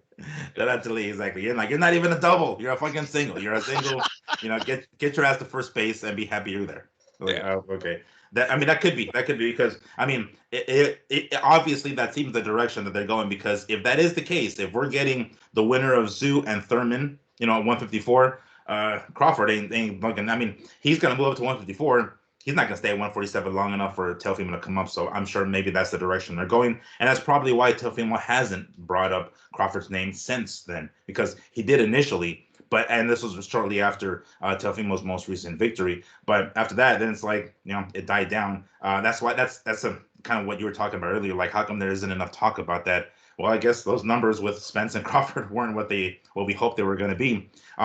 So hypothetically speaking, right? Chances are the young cat in Tim Tszyu is going to come out with a victory. That's what it looks like. I haven't seen the odds yet, but I have to assume he's going to be a slight favorite. We get potentially him and Crawford. How does that fight look? Hey, so until we see him versus Thurman, we won't really know. Because Thurman's gonna test his chin, right? I think this is gonna be the first time we're gonna see Zeus start taking some solid punches. Well, he's been dropped before. He was caught cold, right? Like one of his previous fights, he fought an Olympic dude who caught him cold and dropped him. But it didn't look like he was really hurt. It was more like, it was early on in the fight. He was cold, yeah. And I'm not gonna say it wasn't the punch. The punch cracked him, but he wouldn't have gone down without the punch. But he popped back up and just shook it off, and he's like, okay, I'm good. So it wasn't like he really had his bell rang or anything like that, or rung. But it was just him, getting dropped cold, essentially, getting caught early. But that means what? He can get hit. He has been hit. Holy fuck, Crawford, how is his power going to, will his power translate over to 154? Will it follow him to 154? Because, I legitimately thought when they finally announced Crawford and Spence, I thought Spence would win because of his size. I legitimately thought that Crawford was even still relatively a small welterweight. Now he's going to move up to 154, where Tszyu has spent basically his entire, mainstream career at 154. Will his power go up to 154 at Crawford? I'm saying, like, how we don't even know if that's the case, because let's just say, for the sake of argument, right, Tim Tszyu wins and he's available later on in the year. Will Crawford take a tuna fight at 154 to feel out 154 to see if he's gonna do it, and then from then on, because the way boxing is, I'm gonna say no, because obviously Crawford thinks he's worth way more than what he actually is, because it seems like he's never in the ring. The guy he takes all these pictures with all these promoters that he's, just the other day he was in the zone, right? He was sitting ringside. Yet we hear no rumors, no nothing afterwards about him getting with anyone from the zone. The Eubank thing gets shot out. No one really wants to see it, right? No one in America, I don't even know if they know that kid. You know what I'm saying? Like, that was probably just something that Eddie Hearn was like, well, we have this guy. You know what I mean? Let's see what this does. But he's like going through his fucking contacts. He's like, we have Chris Eubank. And I was like, exactly, bro. Look, with Tszyu, what I wanted to point out, Tszyu has beaten Tony Harrison, Carlos Acampa, and Brian Mendoza in his last 3 fights. These are all very good opponents at the 154 division. They all had big wins for the PBC. You then ice Keith Thurman. I'm all in on Tszyu, right? He's done everything he had to do with the PBC stable. Let's move him into the next big thing. And if the only champ is Terrence Crawford, well, that's life. You know what I mean? Sometimes timing is on your side and sometimes timing isn't. And that might be a time where, Tszyu is like, shit, man, I had to take on the fucking pound for pound guy when my first shot. But that's just life. Yeah. He's ready for it, though. I think if you take those 4 opponents on, they're all bigger than Terrence Crawford. Not saying they're better, but they're bigger. Yeah. They were all tests. Tony Harrison was a great test because of remember that? And where Tszyu was, we were like, oh, this is a huge fight. Tony Harrison's an ex-champ, took out Charlo. He comes in there and he ices the guy. Right? Doesn't even look like a fight. The Carlos Acampa, Ocampo, he had a name really because he took on Spence, but he got iced in both of those fights. So that's just a PBC. Hey, I know this guy. That's just for them, their fan base. Brian Mendoza had 2 great wins, right? Yeah. That's the guy that upset it twice. Yeah, he did. I think he beat Rosario. He beat the dude, the Dominican, and then the tall Fundora, guy, Fundura. Yeah, Fundura. Because, And he but yeah, he knocks upset Fundura that. He out. took away his undefeated record, and he knocked him the fuck out. Made a name for himself there. So that's a test. And to briefly go back to that fight with Harrison and fucking Sue, Sue was supposed to fight Charlo then. He was supposed to fight Charlo, and some shit went down with Charlo, and they're like, no. And then they went ahead and put in Harrison. And when we did the show back then, it was Fight Net Radio back then. But we did the show then.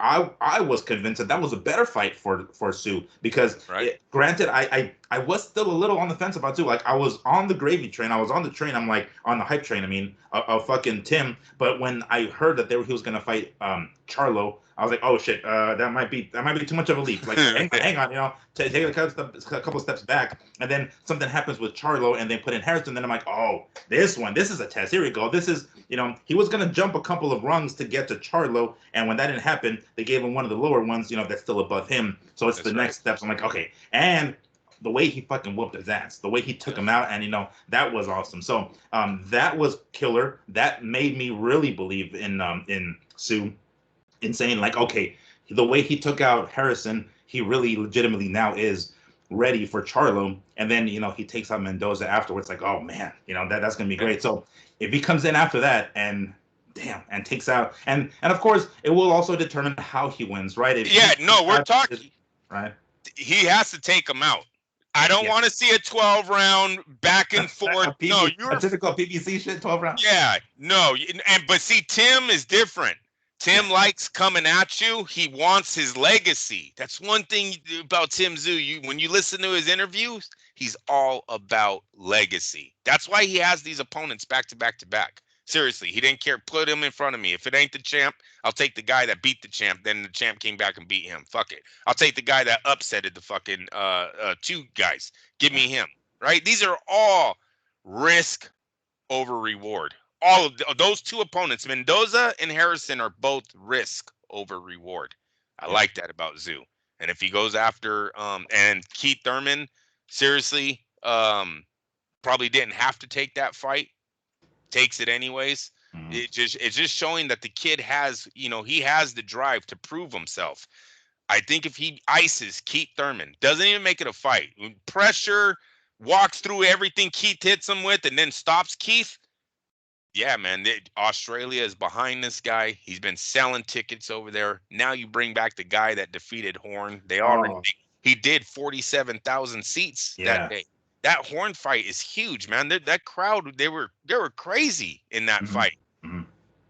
Yeah, I think it's Tszyu versus. I want Tszyu versus Crawford. That storyline, the story is already built in, dude. It's like Australia's revenge on Crawford. You know what I'm saying? It's like, oh, you got us with Horn, but we got this motherfucker. Come back. Dude, people will be clamoring. They will fill up another one of those stadiums again if they get Crawford to come back. And, Crawford's a smart businessman, well, to some degree at least, enough to be like, okay, because Crawford has gone to the UK and took a belt from a guy, I think Burns it was, when he was still at lightweight or super lightweight. I forgot what it was. But he's done it before. And then, he did it again with Horn going out to Australia. So I don't see it, being beyond Crawford to head again over to Australia and, try to take out another fucking Australian fighter. Whether or not, he does it or not is another conversation that we'll get to when we cross that bridge. But that is money. That is money for both those fucking fights. Damn, I can only imagine just that storyline alone. It's like, this is our fucking enemy, Talk about getting out of the shadow of your father. Oh, right. Yeah. Yeah, every single time. He then gets that whole country behind his back, not just, oh yeah, that's Tim, that's Garcia's son, Yeah. That'll be some shit. He'll have, I mean, he says it already, but he's like, what's my name? Say my name. What's my motherfucking name? It's like, we're going to be saying his name. He's hecka funny with that. He loves 90s rap, 90s, early 2000 hip hop. That was hella funny about him. he's coming into some of that fucking music sometimes. So Yeah. that would be something else if they can go ahead and get something like that crack-a-lackin', especially if it's over there. Because I know like the cost. I mean, Jesus Christ, I'm doing the same thing that I think Jim Gray was doing and calling Costa. Tim, his made coming into the U.S. and having some fights here in the U.S. So where the money goes is where they have to go. So if something like that potentially happens, he's going to have to go back to Australia, even though he wants to make a splash in the U.S. But he did to some degree already. He's going to be able to do it, if he can do it with Thurman at the end of this month here. So we're only a few weeks away from that. If Crawford is willing, you have to do the fight in Australia. If Yeah. I'm Zoo, that is his final chapter there. He might never go back to Australia if he beats Crawford, bro. It might be one of those things where he does one of his final fights will be in Australia, but he becomes Las Vegas or Dubai or he's mainstream. You beat Crawford, bro. There is no more little venues where, they're packing in people, but are they charging fucking 15 grand, 10 grand per seat, where he will be in that caliber of fighter for the boxing world if he is to beat Terrence Crawford. You're looking at everyone in and around that division would now be gunning for Tim Tszyu. And then it's Australia. Does he become the Manny Pacquiao to Australia, right? Where, damn, he fought in Las Vegas and Pacquiao would bring about 13,000 with them. Ricky Hatton brought about 20-something thousand with Even them. Joe Calzaghe, dude. Joe Calzaghe fucking fought here against Bernard. Fuck, man. I mean, granted, the arena wasn't that big, but the fans were in there. Shit, that shit was loud, man. Yep. That's because I was gonna make. Oh, so when you mentioned it earlier about like being at the right place at the right time, I thought, if he can't get, because really, like, I didn't think about Crawford. I really legitimately didn't think that far ahead. I thought, damn it, why the fuck isn't Tszyu getting Charlo, right? Charlo's kind of getting the nice payday from Canelo fight. So he's like, I'm going to go to the beach and chill out or whatever the hell, right? And it doesn't seem like he's too eager to get back in the ring. He's going to probably, I think they already stripped one of the belts off him already, so I forgot which one it was. So I'm sure the rest are more to come unless he comes back soon, of course. So I was kind of a little concerned because I thought, damn it, man, Tszyu has the opportunity to be the man at 154 and beat the dude at 154 being Charlo and not even fucking thinking about a potential fight with Crawford. But now I kind of think that's a bigger fight. Granted, it's not for the belts, but it's like, I think it's for pound for pound, Miguel. For pound to solidify him on that list. Fuck Charlo. You know what I'm saying? Like, I think, and again, this PBC just gets bitten in the ass with their own dumb shit again. Charlo taking a sweet ass time making his way back. It's like he thinks he has so much leverage almost with all the belts, and it's like, they're gonna wait for me. And then Crawford comes up. It's like, fuck. He's on the sideline seeing Crawford and Tszyu in Australia. Like, oh man, and it wasn't until just recently that I'm like, oh fuck, it's a better deal for Tszyu. Yep. I felt bad for him, thinking, man, Charlo, get in the ring already. Get it, defend those straps. It's like you're doing not just the sport a disservice, but also Tszyu, because he's earned a shot. Actually, we don't fucking need Charlo now. We have potentially somebody like Crawford, and damn, that's a money fight. Yep. Okay. So then, did you want to go over the fights that you went to, or that the junior went to? You mentioned. Yep. I know. Were they on any sort of streaming services or YouTube or something? Because I believe so. Yeah? I believe so. I didn't tune into it because of DAZN. The DAZN card was on, but it was here in Stockton. Fernando Vargas's Guerrero's nephew won by knockout. Pro debut, got a knockout. So that's big on his. Oh yeah, here we go. So he's the opening bout. I'm reading from Boxing Scene here. The opening bout saw super flyweight. Oh damn, he's tiny. Super flyweight. So 115. Holy fuck! Is it Jesse James? Jesse James Guerrero. Yeah. 4-0-2 with 4 knockouts. Picks up a second round victory over Jose Rodriguez Montemayor with a body shot. All right, cool. So Guerrero is the nephew of Robert Gross Guerrero, who was also in his corner. Guerrero was coming off a draw nearly a year on Top Rank card. So we saw, Guerrero's nephew. Were you able to see any highlights of it or not yet? Because I haven't. No, I haven't. I just got off of what my family Oh, told me. okay. My sister took my son and my nephew. So it was my sister, my nephew, and Junior all went. They came back. I believe Fernando Vargas's boy had the best showing of the night. Mm-hmm. Um, little Gabe Flores. Yeah, right. He's Yeah, they said it was a very questionable decision. Yeah, well, dude. Gabe has been getting pretty I fucked know. up in his last few fights, right? And I like before his losses, I thought like, damn, I kind of everybody at that time was talking about the major players at 135 who at the time were Haney and Teofimo and Gervonta. Well, Gervonta's still there, but but I was like, why is nobody talking about Flores? What the fuck, Like I've seen a couple of fights with him, and then he gets upset, and then he gets upset again, and he gets knocked down or TKO'd, and he took some pretty bad hammerings. He was Yeah. taking some shellackings, and then we get the semi controversial victory the other night, last night. Damn, Yeah. that's a little iffy, right? It's not a good run for him. He does. It looks like he's not with Top Rank anymore. That's why he's kind of latched on. I believe his father's working with the Vargas boys, and Mm. I think that's how Gabe has kind of been getting on. Getting these fights with the Vargases.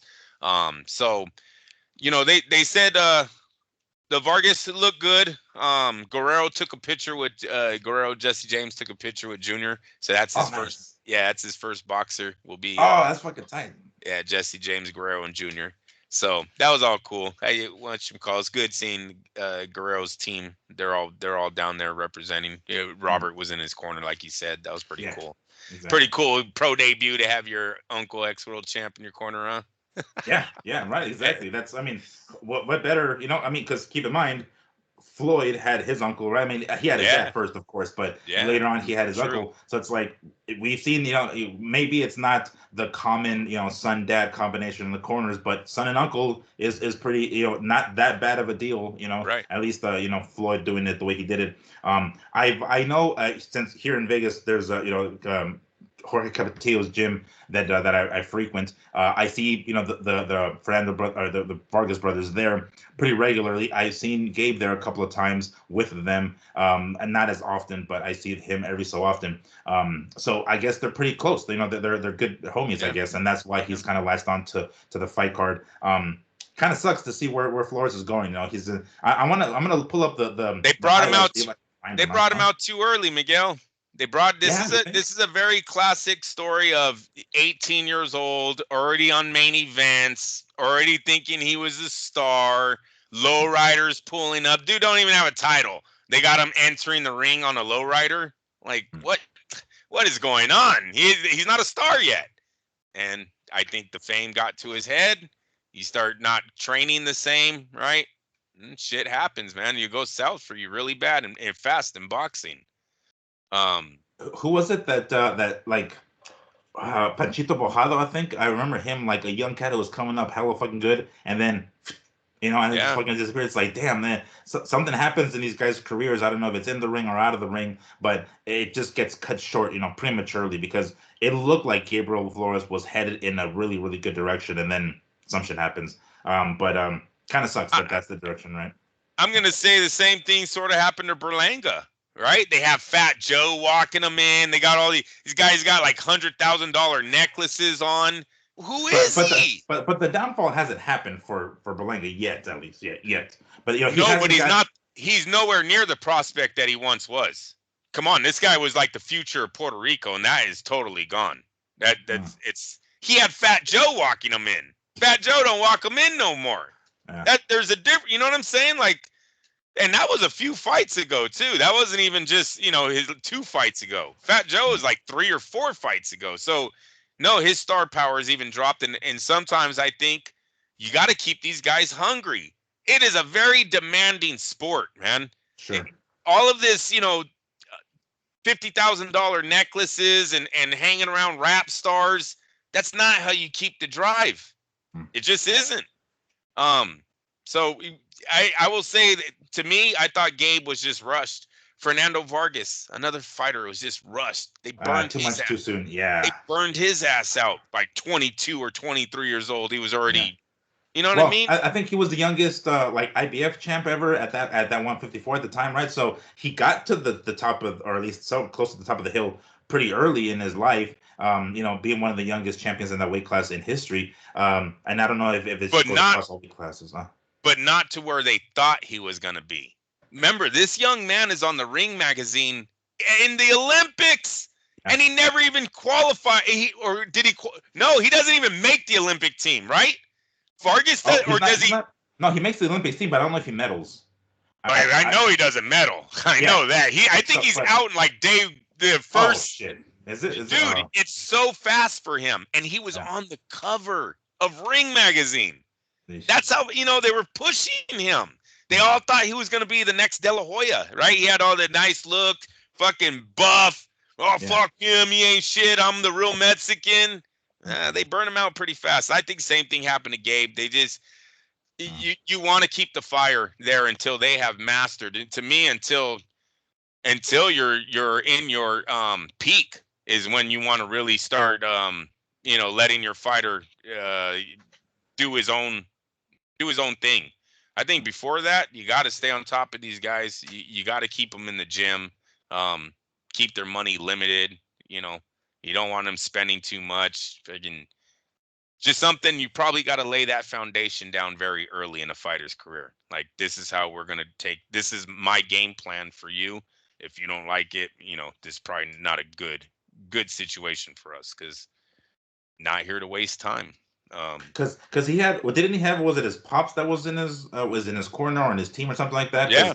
There was a couple of times where like they threw in the towel, or they were like attempting to throw in the towel or something, and and that was later on. Yeah, when they got into a little fight or whatever, he started arguing with his dad. Yeah, that was a little later. I'm talking more about when he was undefeated and moving up. Oh, okay. Yeah, to me, they put him in the limelight a little too fast. He shouldn't have been there. I think he was only 18, bro, and he's already doing main events out here and being on ESPN and shit. And it was like, dude, like, he's still a child, and he wasn't. It wasn't like his body was like, oh yeah, he looks like he's fucking a champion already. So whatever the case, go back. It wasn't that bad of a night. All good fights, had some knockouts. So it was a good showing for everyone. Pretty cool that you get Guerrero, Vargas, and the Flores is all in one card. That's pretty cool for Mexican Americans, Yeah, that's pretty awesome. I wanted to briefly touch on Fernando and on Fernando Vargas Jr. Because out of the brothers, I kind of think, like, I mean, and there's no knock on the brothers or on the rest of them, but the one that's the top rank, and I forget, is it Amado or is it Emiliano? I think it's Emiliano, right? Emiliano. Right. Yeah. I think that motherfucker is like the diamond. I think it is. Damn it. I'm pretty sure that's what it is, because Amado, I think, is the youngest or something. Is that the curly-haired one? Amado, yeah, the curly-haired one. Yeah. Okay. Yeah. All right. And then the one that Top Rank has that has more of a nicely, better combed hair. Yeah. I think that dude is the best. That's not right. It's not that nicer. You're so mean. Look, Amando's like, what the fuck, Miguel? That we're gonna have to do like separate them that way, because I forget which one's which. It's like they all got their own style. Yeah. They all have their own, because even the one last night, right? He does his own little flip. They all have their own style. Oh fuck. I think funny. But I think him specifically. The better hair. He said the better hair. Hey, is that Beyonce, Becky with the better hair? Yeah, Emiliano with the better hair. Yeah. Oh man. I think at first I was nervous that these guys were just a reality TV show kind of, but you know what? They've been here for a few years. They're still winning. We haven't seen any bad decisions, right? Where they're getting gifted because of their father. So, we'll see where. And then one of them actually made it to Top Rank, and we know Top Rank. They know talent. Precisely. That's what I'm thinking, because I think we haven't really seen Amado yet unfold and become a better boxer yet. But I think the one with Top Rank, his quick twitch muscles are like faster than the rest. I like Fernando Vargas Jr. and I like seeing his fights, but it seems like his reaction time is just not as sharp as his brother's. I think his brother's gonna be like the fucking man of the three. I'm sure they both can. Wow. All three of them can reach, high heights in the sport. But man, the one who signed with Top Rank, and like you said, Top Rank is very good at noticing talent and signing them up and developing them properly. I think he's the one that's gonna go the furthest. I think he's gonna be probably the superstar of the brothers. But hey, the other ones are still definitely doing their thing. I mean, they're all still undefeated as far as I remember. So who was Gabe the main event in that card? That I don't know. That I don't know. It doesn't sell you on the. Oh, because it shows me the first one. Um, Oh yeah. It is. My bad. Yeah, because the co-feature was Vargas Jr. against this dude knocking out Brad Solomon. But yeah, that was the co-main event. So the game fight was the main event. All Yeah. right, very cool. Damn, poor Gabe. So he had a bad night on the main event again. Damn. But my nephew said he felt like Gabe took like the first 5 rounds and then started struggling. Like he was running out of gas for the end of the fight. Yeah. Damn. Yeah. Is it? I'm trying to let's see if like because he was lightweight. I think he still is. Yeah, okay, he still light. I wasn't sure if because sometimes when they start kind of falling off the horse, they start moving up in weight and just Yeah. these like in these fights. Turn into Camacho Jr. He's all like 30 years old and middleweight. Yeah, exactly. Doing one of those fucking Camacho Jr. shit. So I pulled it up, but it looks like he's still a lightweight. So at least he's staying on top of his his weight and making sure that he still diets and does everything properly outside of the ring. But damn, that's a bummer. Yeah, I was kind of, I had high hopes for Flores when I kept seeing him. And some time ago, I met somebody who's close to him by chance. Like I wish I remembered his name, but I have a buddy who he and I were at a casino, and then he knows this guy, and they were like, "Oh shit, like, hey, I haven't seen you in a while. How you doing?" We happened to run into each other in the casino, and then he's like, "Oh yeah, I know Gabe. Gabe is cool, yeah." And then he starts talking about Gabe. So I was like, "Dude, Gabe is taking an ass whooping in his last few fights, right?" He's like, "Yeah, he's like," and he says he thinks his dad is a problem. I don't know. I don't know how bad, some issue going on, and even though you mentioned that it was like later on when we saw Gabe and his pops arguing, I think there's been some things rumbling behind the scenes for quite some time. I don't know that has anything to do with his recent stumbles with his losses, but and when things when things are not going well at home, when things are not going well at home with the family, they tend to spill out into the ring, into training camp and stuff like that, and then we see it. We just see the end result of him getting his ass handed to him, but we don't know the stuff that was going on behind the scenes. And it could be some issues with his pops. So hopefully that gets ironed out. But we did see a controversial victory. He's back in the win column, but kind of controversial. All right. So those are the main stories that we wanted to cover. But did you have anything else you wanted to touch on? Any other news that you happen to have seen? Because I've seen some stuff here and there.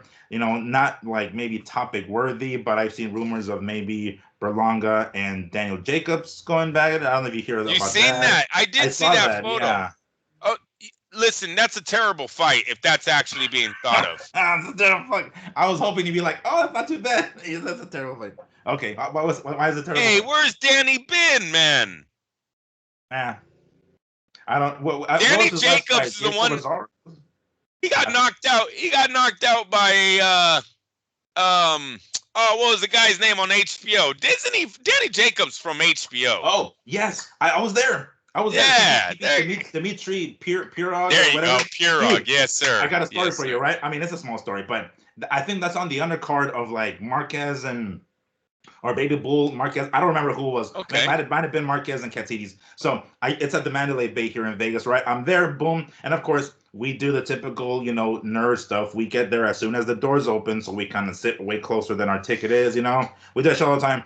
So I'm by the entrance, and this is Daniel Jacobs. I want to say he might already be in the ring, but his opponent, Pirog, Dimitri. Pirog, yep. I can see him, because it's like the long aisle, and I'm kind of high, and I see him, and I'm like looking right, and I got her, and then he looks up. We make eye contact, right, and I go like, yeah, I give him a fist, and he's like, yeah, and then he fucking knocks him out, dude. So then, but I had to go. It was my turn to get the drinks. So during the fight, I go get the drinks for the team, and then he knocks out Daniel Jacobs. I was like, oh shit. So I come back and I'm like, what did I miss? And Jacobs was the favorite, right? He's the up and coming American, and he gets fucking tagged. I was like, wow. But yes, that he was an HBO guy, went back then. Yeah, so But yeah, uh, Berlanga, I was hoping he'd go a little bit younger. Can we get into the it's a name though. But 2010 it's era? a recognizable 2010 era. It's a recognizable name, and he did fight Canelo at 168 or 160. I forgot what it was at some point. With 2018, 2019. So he's not too far removed Yeah, from that's that. not that bad. Yeah. He did have the debacle with Chavez Jr. in Arizona after that, and then he had I think he fought Gabe Rosado recently, which I think might have been like a controversial draw. I don't remember right offhand, but anyway, he's had a couple of stumbles here and there, nothing major, but he made it to Canelo, not too long ago. So I don't think that's too bad of it's a recognizable name, a guy who's been at the top and who's to some degree still somewhat relevant. I'm down with it if that's the case, because it's a major leap from his last opponent, McRory, dude. It's a major leap. So I'm like, okay, fuck it, throw his ass into the deep end then. I don't know. That doesn't seem like Mike Tyson is a major leap when you're ah, looking at just the name. But I would have to look up Jacobs's record to see how active he's been recently. It's just where we thought Berlanga was going, and then to be now talking about a Daniel Jacobs fight, to me that's the letdown. Now, when it happens, will I watch it? Most likely, but I thought Berlanga was past Danny Jacobs. I really did. We really. were talking Huh. about him fighting a champion just 2 weeks ago, and now we're talking Oh. about him fighting a guy who hasn't had a belt around his belt in years. So there's a Mm. difference there. So I would But watch it. but wasn't that jumping the gun? Like, because we didn't think he was ready for Canelo, and when he started talking about him and Canelo, we weren't on. I mean, at least I wasn't on board. I thought that was too much of a leap. Maybe this seems a bit of a leap as well, but not as big as fucking Canelo. I thought this was relatively good. Like this isn't too bad of a deal. Because I think this is where he belongs right now. At least this is where he belongs. That jump with Canelo was just way too much. So a former champion in Jacobs who's had mainstream fights. That doesn't seem like too bad of a deal. I mean, I wouldn't mind seeing that. And Jacobs is still he's still relevant. He's still significant to some degree. His name still carries some value. So I don't mind that fight. I putting these older guys in there with them to build up your record. I like that. That's kind of the way the sport is. So I don't see that as too terrible of a fight. I looked up Berlanga. He's 22-0-17. He doesn't have a title, but he's in a division where the titles are kind of being held up, right? Sure. Mm-hmm. So we can't knock him for not being able to fight another champ. Mm-hmm. If you're clearly the chosen one, and I don't mean that just because of his nickname. I'm talking about when you are the next star or the next. Just because you have to fight Canelo it doesn't mean you're going to lose, right? Mm-hmm. You might go in there and do what Oscar De La Hoya did to Chavez and beat him. And now you just beat Oscar only has like 20 wins when he fights Chavez with 89 or 90 something. Yeah. And he takes him out in 4 rounds, bro. Last time I checked, Canelo's pretty old too. Last time I checked, Canelo hasn't looked that great in some of his. Did we forget about the Ryder fight not too long ago where the crowd was actually cheering for the underdog at the end of it? I'm just saying they gave him respect, right? Sure. These are things that I don't think Canelo ever would have dealt with 5 years ago. I think he takes Ryder out. So he's not the Canelo of 5 years ago. I hella do that fight with Berlanga if I'm Berlanga's people. Yes, you do it. Hey, kid, are you the fucking chosen one? This guy's 34, 35. What is Canelo now? 35 at least, right? He's 30. He'll be 34 later this year. I think his birthday is late in the year. He's only 33? Yeah, I think, right? I mean, fuck, maybe I'm tripping. Because I thought he was born in 1990. No, is that? I don't know, bro. I thought he was older, but 33 is still old, Miguel. Yeah. 33, it's still 33, up there. And his birthday's in July, so this year he'll be 34 in July. 34 years old. So he's there for the taking. He's been fighting since he was 15 years old, right? Been fighting professionally longer than living. Let's go. Let's go. Right? Yeah. If I'm Berlanga, Danny Jacobs. I'm trying to tell you, remember we talked about timing? Hey, yeah. So it could be. Yeah, so someone might get lucky with that. You know what I mean? Whoever Mm. gets Canelo next might get Munguia. It's Yeah. hard to say Munguia's going to do it, but he is the next in line. Yeah. Maybe he makes it a burnout fight and just goes balls to the wall, and Canelo can't keep up. That's going to be his only shot. You know a dream match that I wish would happen? Mm. William Zepeda and Navarrete. Let's move Navarrete one division higher. 135. Yikes. He's at 130 now, right? Is that 130? Yes, yes, Yeah, yes, because yes. he's a tall guy too, man. I think they can add some. Give him 2 pounds if he needs. I just think that fight. I wanted to say that, but we started going off. But I just think that fight. That's our Barrera Morales of this. That's our Vazquez Marquez of this generation.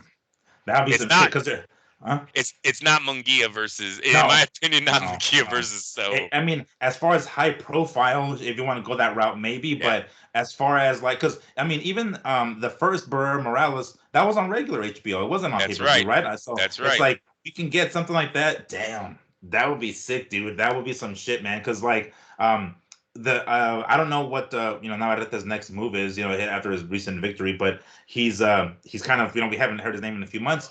So we definitely want to make sure that he's active and he's at the top of the pile, so to speak, as far as his name being mentioned. I don't know, like would that be? Damn it, I don't know, because Navarrete is already more of an established fighter, former champion. This name Zepeda isn't yet, you know what I'm saying? So I don't know, is that, I mean, for as far as fights, I wish it would be able, if something like that were to happen now, let's just say it happens now, Zepeda doesn't have enough recognition yet. So I think it might be a little premature. Okay. All right. But I mean, granted, Vasquez and fucking, or no, what was it? Was it Vasquez Marquez? What was it that like nobody was in the fucking crowd? Like, was it Vasquez and Marquez? Yes, sir. That shit. Yep, like, the it first wasn't fight. until a rematch. Like, whoa, what the fuck? Yep. But so maybe that happens. But it's a killer fight. I would be down to see it. I just kind of. You are right. The hardware isn't there yet. Right? Yeah, that's what you're saying. Zepeda needs the belts behind him. Mm-hmm. All right. Something like that. Yeah. And then it would make it a lot more interesting. That gives him time, like Zepeda, to get a strap or two, right? And then gives Navarrete the time to add some weight on, because I mean he can make the weight, it's not a problem, but it's just like legitimate weight, right? Like not being to the point where he doesn't he's not just looks soft as fuck in the ring just for the sake of making weight, but because he looks solid as hell, moving up to 135. Damn, that would be that's my all Mexican war right there. I don't think it's Munguia Canelo. I think it'd be Zepeda versus Navarrete is the civil war we're looking for. Back to Berlanga. Danny Jacobs, I would watch if it's for free on DAZN and I don't got anything else going on that Saturday. I'm not skipping something to watch Berlanga take out an older Danny Jacobs. And we're back to where we were in his last fight. Okay, so now is he going to fight a champ? And if he is, it's Canelo again, right? So all we did was prolong it another fight, and then we're still talking about Berlanga Canelo. But it keeps them busy while Munguia and Canelo. Definitely. Yes. No, and you're right on that. I guess I'm forgetting that Canelo's already signed to fight Munguia. So you are right. Now you got to keep them busy. Danny Jacobs. Oh, did I look him up? Danny Jacobs is the name they have. 1985. That ain't the Danny Jacobs I'm looking for. So he's 37, 4, and 30. And here we go. All right. So he's had 2 fights in 4 years. Mm-hmm. That's a problem. He lost to John Ryder in one of those fights. Oh, that was a loss? Oh shit! What? Yeah. Oh fuck! Really? He did. Remember DAZN? No, I just thought. No, remember he goes to England, and we're like, what the fuck is Eddie Hearn taking Danny Jacobs to England? Watch, I believe that fight happened over there, dude. Is that what it was? Yeah, I wouldn't be surprised. UK. Man. It was in the UK. So Alexandria Palace is Okay. where it happened at. I remember that fight now. Yeah, remember we were all pissed off. Like, well, if Danny Jacobs fought him in New York, he would have won that fight. He fights him over there. Their crowd is going nuts whenever John Ryder did anything, right? He's got him on the ropes. Danny's blocking shit. They're screaming. They're giving him rounds because of it. I remember that. It was a total stupid. He had no business fighting him over there. That was Eddie Hearn's fuck up. But yeah, he lost that fight. So he only has a Gabe Rosado victory in the last 4 years, bro. And can you check that Gabe Rosado? Was it a majority win? Like, did one of the judges have it a split decision? You're right. Okay, split. Split decision. So see, yeah, I don't know if Danny. Listen, like I said, if it's free, I'll watch it. And you're right. With the Munguia is already busy with Canelo, he really doesn't have another option. He knows he's right there to get that fight. He's sitting in the right position, the right promoter, right? Because Eddie. Canelo loves working with Eddie. He don't want to work with Oscar. So he's got everything going for him. Danny's the perfect setup fight for that one. And hopefully he gets a Pirog-like knockout, right? One punch, put him down. And then you move on to the Canelo fight. And he has the power to do that. That's what I'm saying. Like, this is sort of what we were talking about with Munguia and fucking like Triple G. It's like Triple G's out the door. He's on the way out. He's still a relevant name. It's like throw in Munguia. You know, there's a pretty good chance that he'll fucking win. He's the young cat. He can probably take his shots, especially if they're fighting at 168. Go ahead and do it. You know, put that name on your record. This could be that for Berlanga, you know, having them in there with the former champion, someone like that, and it's perfect timing. It's like he hasn't been in a few fights in the last few years, one of them being a loss. You know, didn't look all that great. He's on the way out. He's already, you know, in his mid to late 30s. So I'm down with that. Like, it gives at least Berlanga a little bit more credibility. It's like, oh shit, he beat Jacobs. Okay, you know, and granted Jacobs wasn't the champ, but regardless, it's like, oh, former champ. You know, a guy who was at the top has headlined a pay-per-view before with Canelo, so that's significant to some degree. I'm down with that. I agree. All right.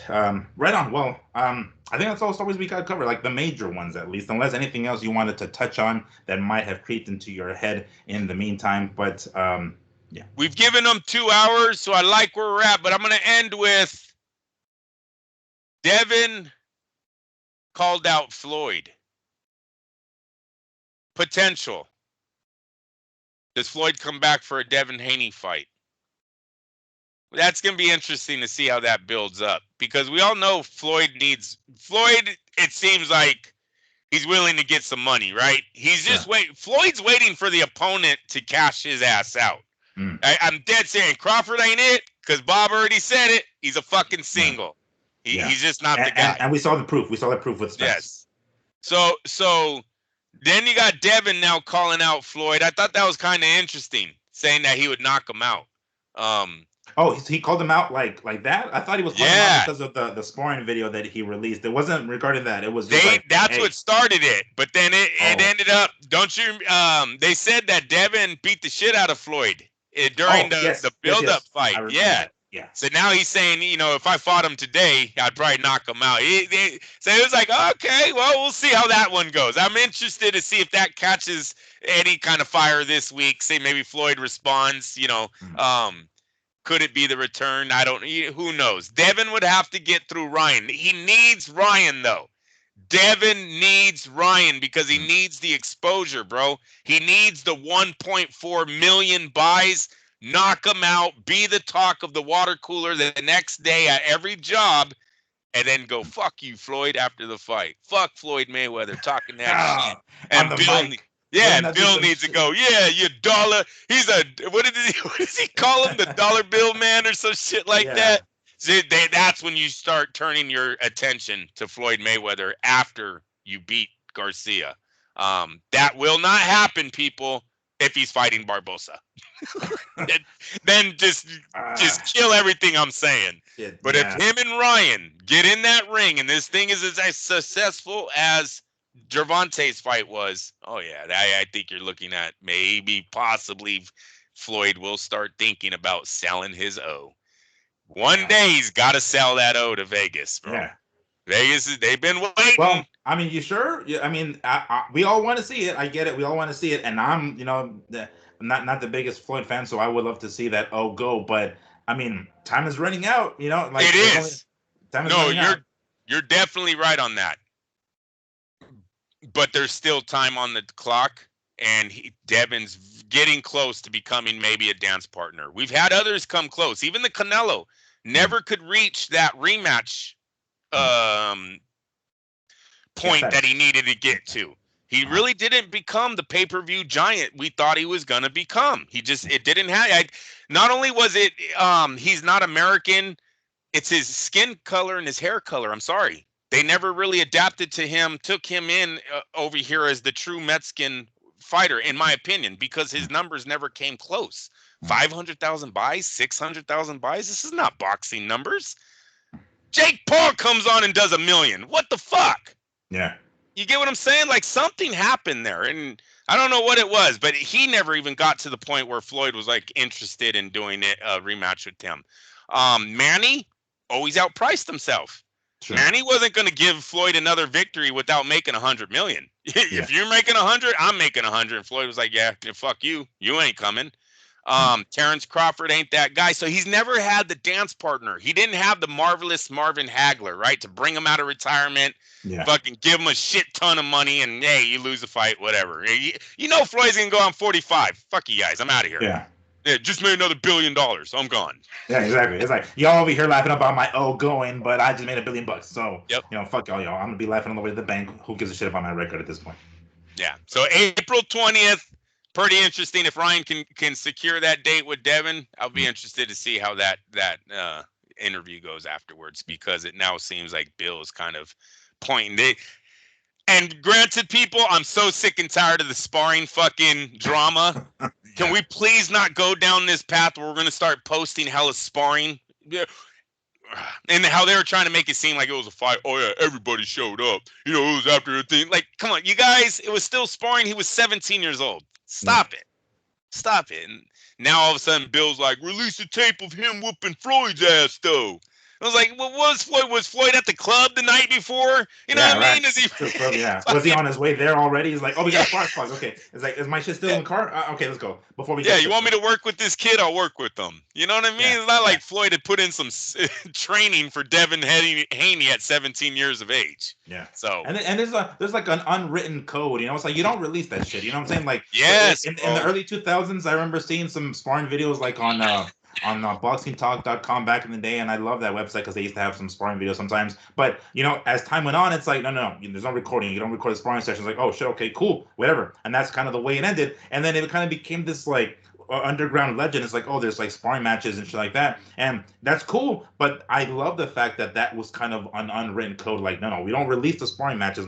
It's for us, we record them for us to learn, yada yada. It isn't something that's supposed to be made public. And then now it's kind of becoming the thing to make public. I'm like, man, I wish we went back to that. So I didn't like that Floyd went in that direction.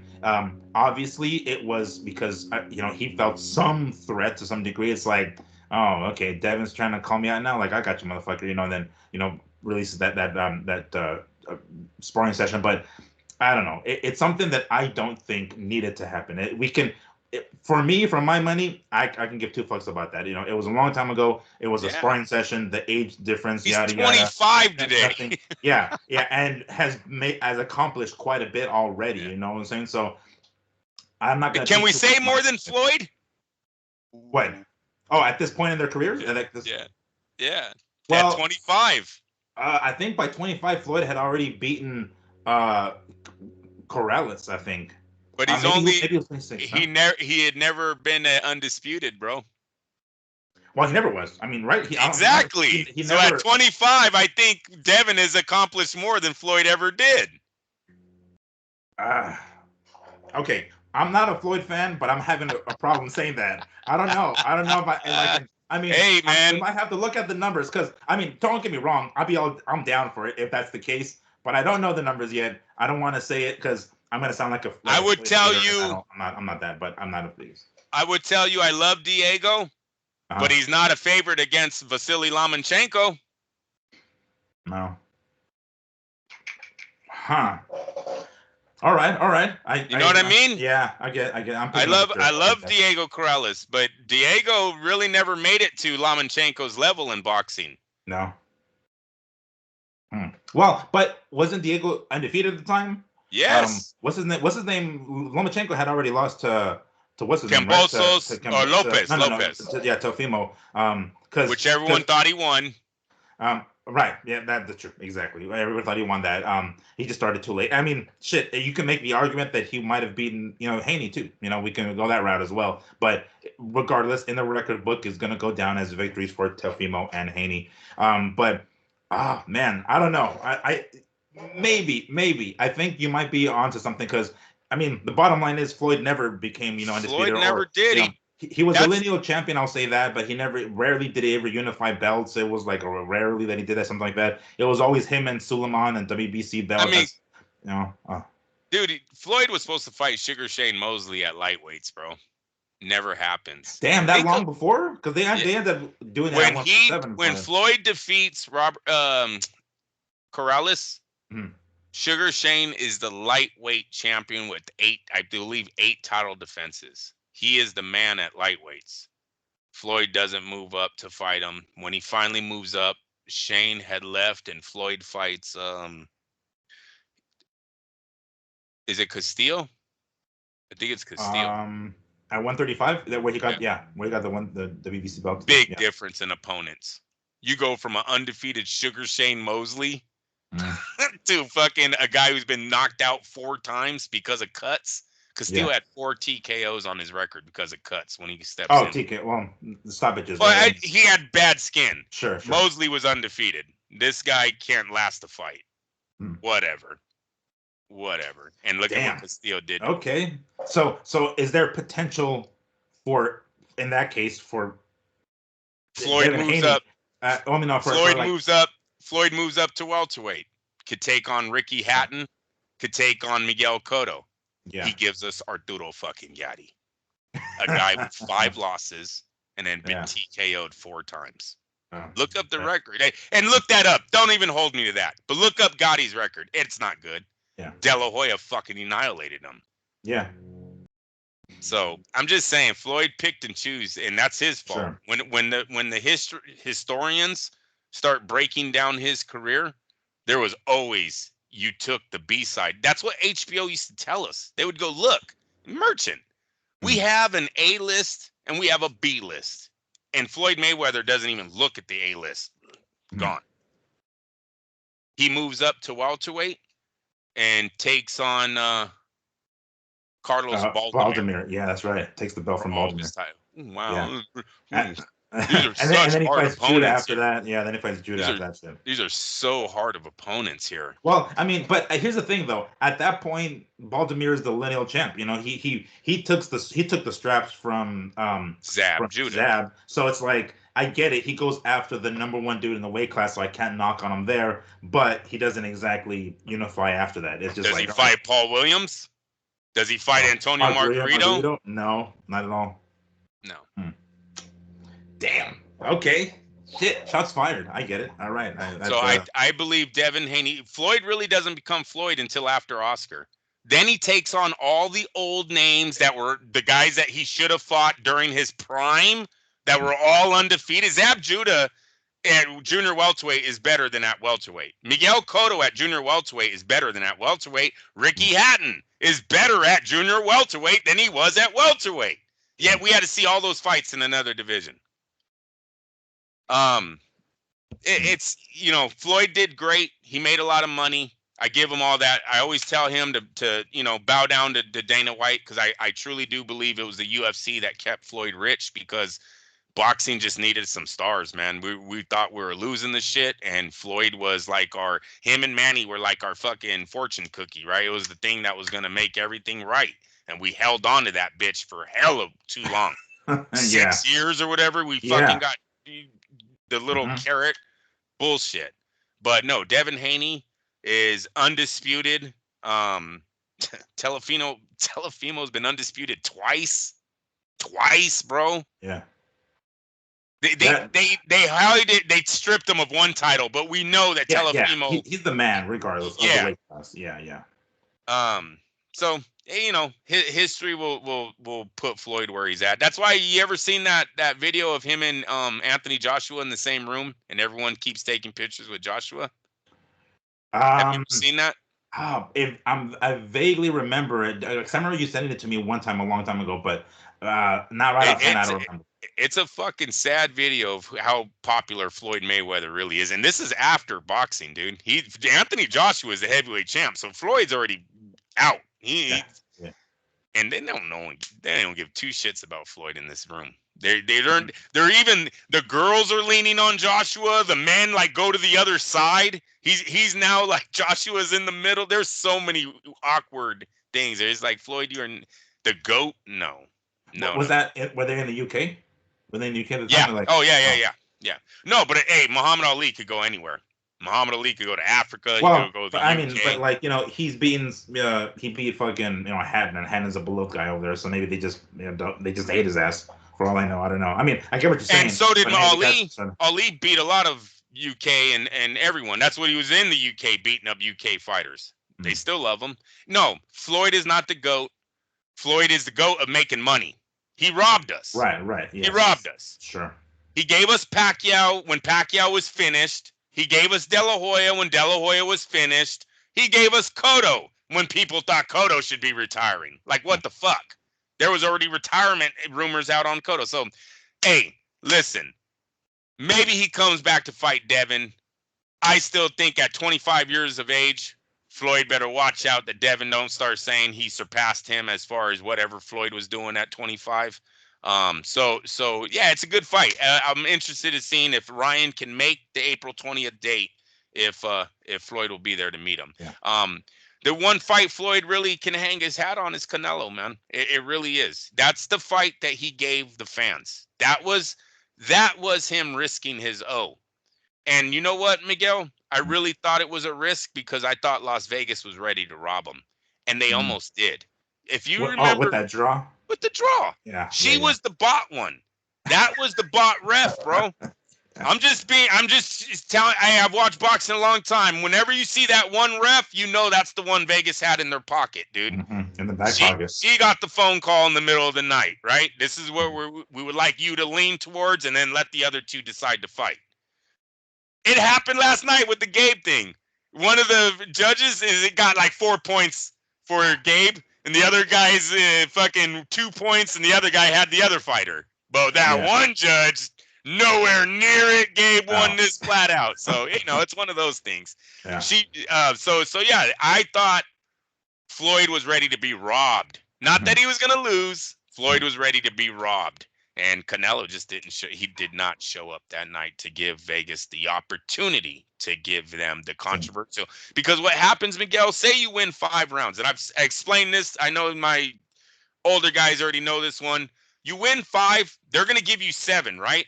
That means you got to find a way to win 2 more extra rounds on the next rematch. Most of the time, the young guns, they're able to do that. So on the controversial decision, they'll come back, get it right, and then everyone's like, all right, see, the first fight wasn't shit. Yeah, it was going to beat him anyway, yeah. Yeah, that's usually how that one always goes, and Canelo just didn't give him that opportunity.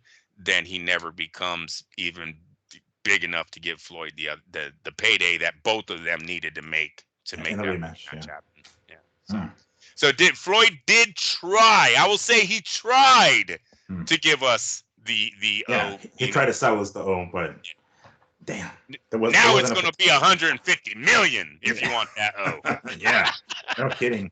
9 figures, 10 figures, Jesus Christ. And it may come. Damn, that's good.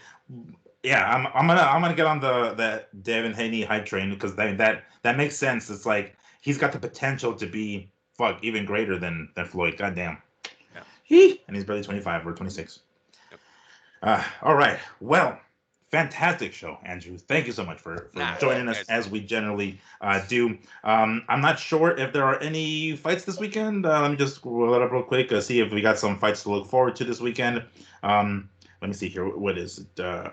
This weekend I'm pulling up. I hate when I say no, there's no fights, and then immediately when I get off, the fight pops up on my damn schedule. I'm like, oh shit, that's next weekend. Let me see here.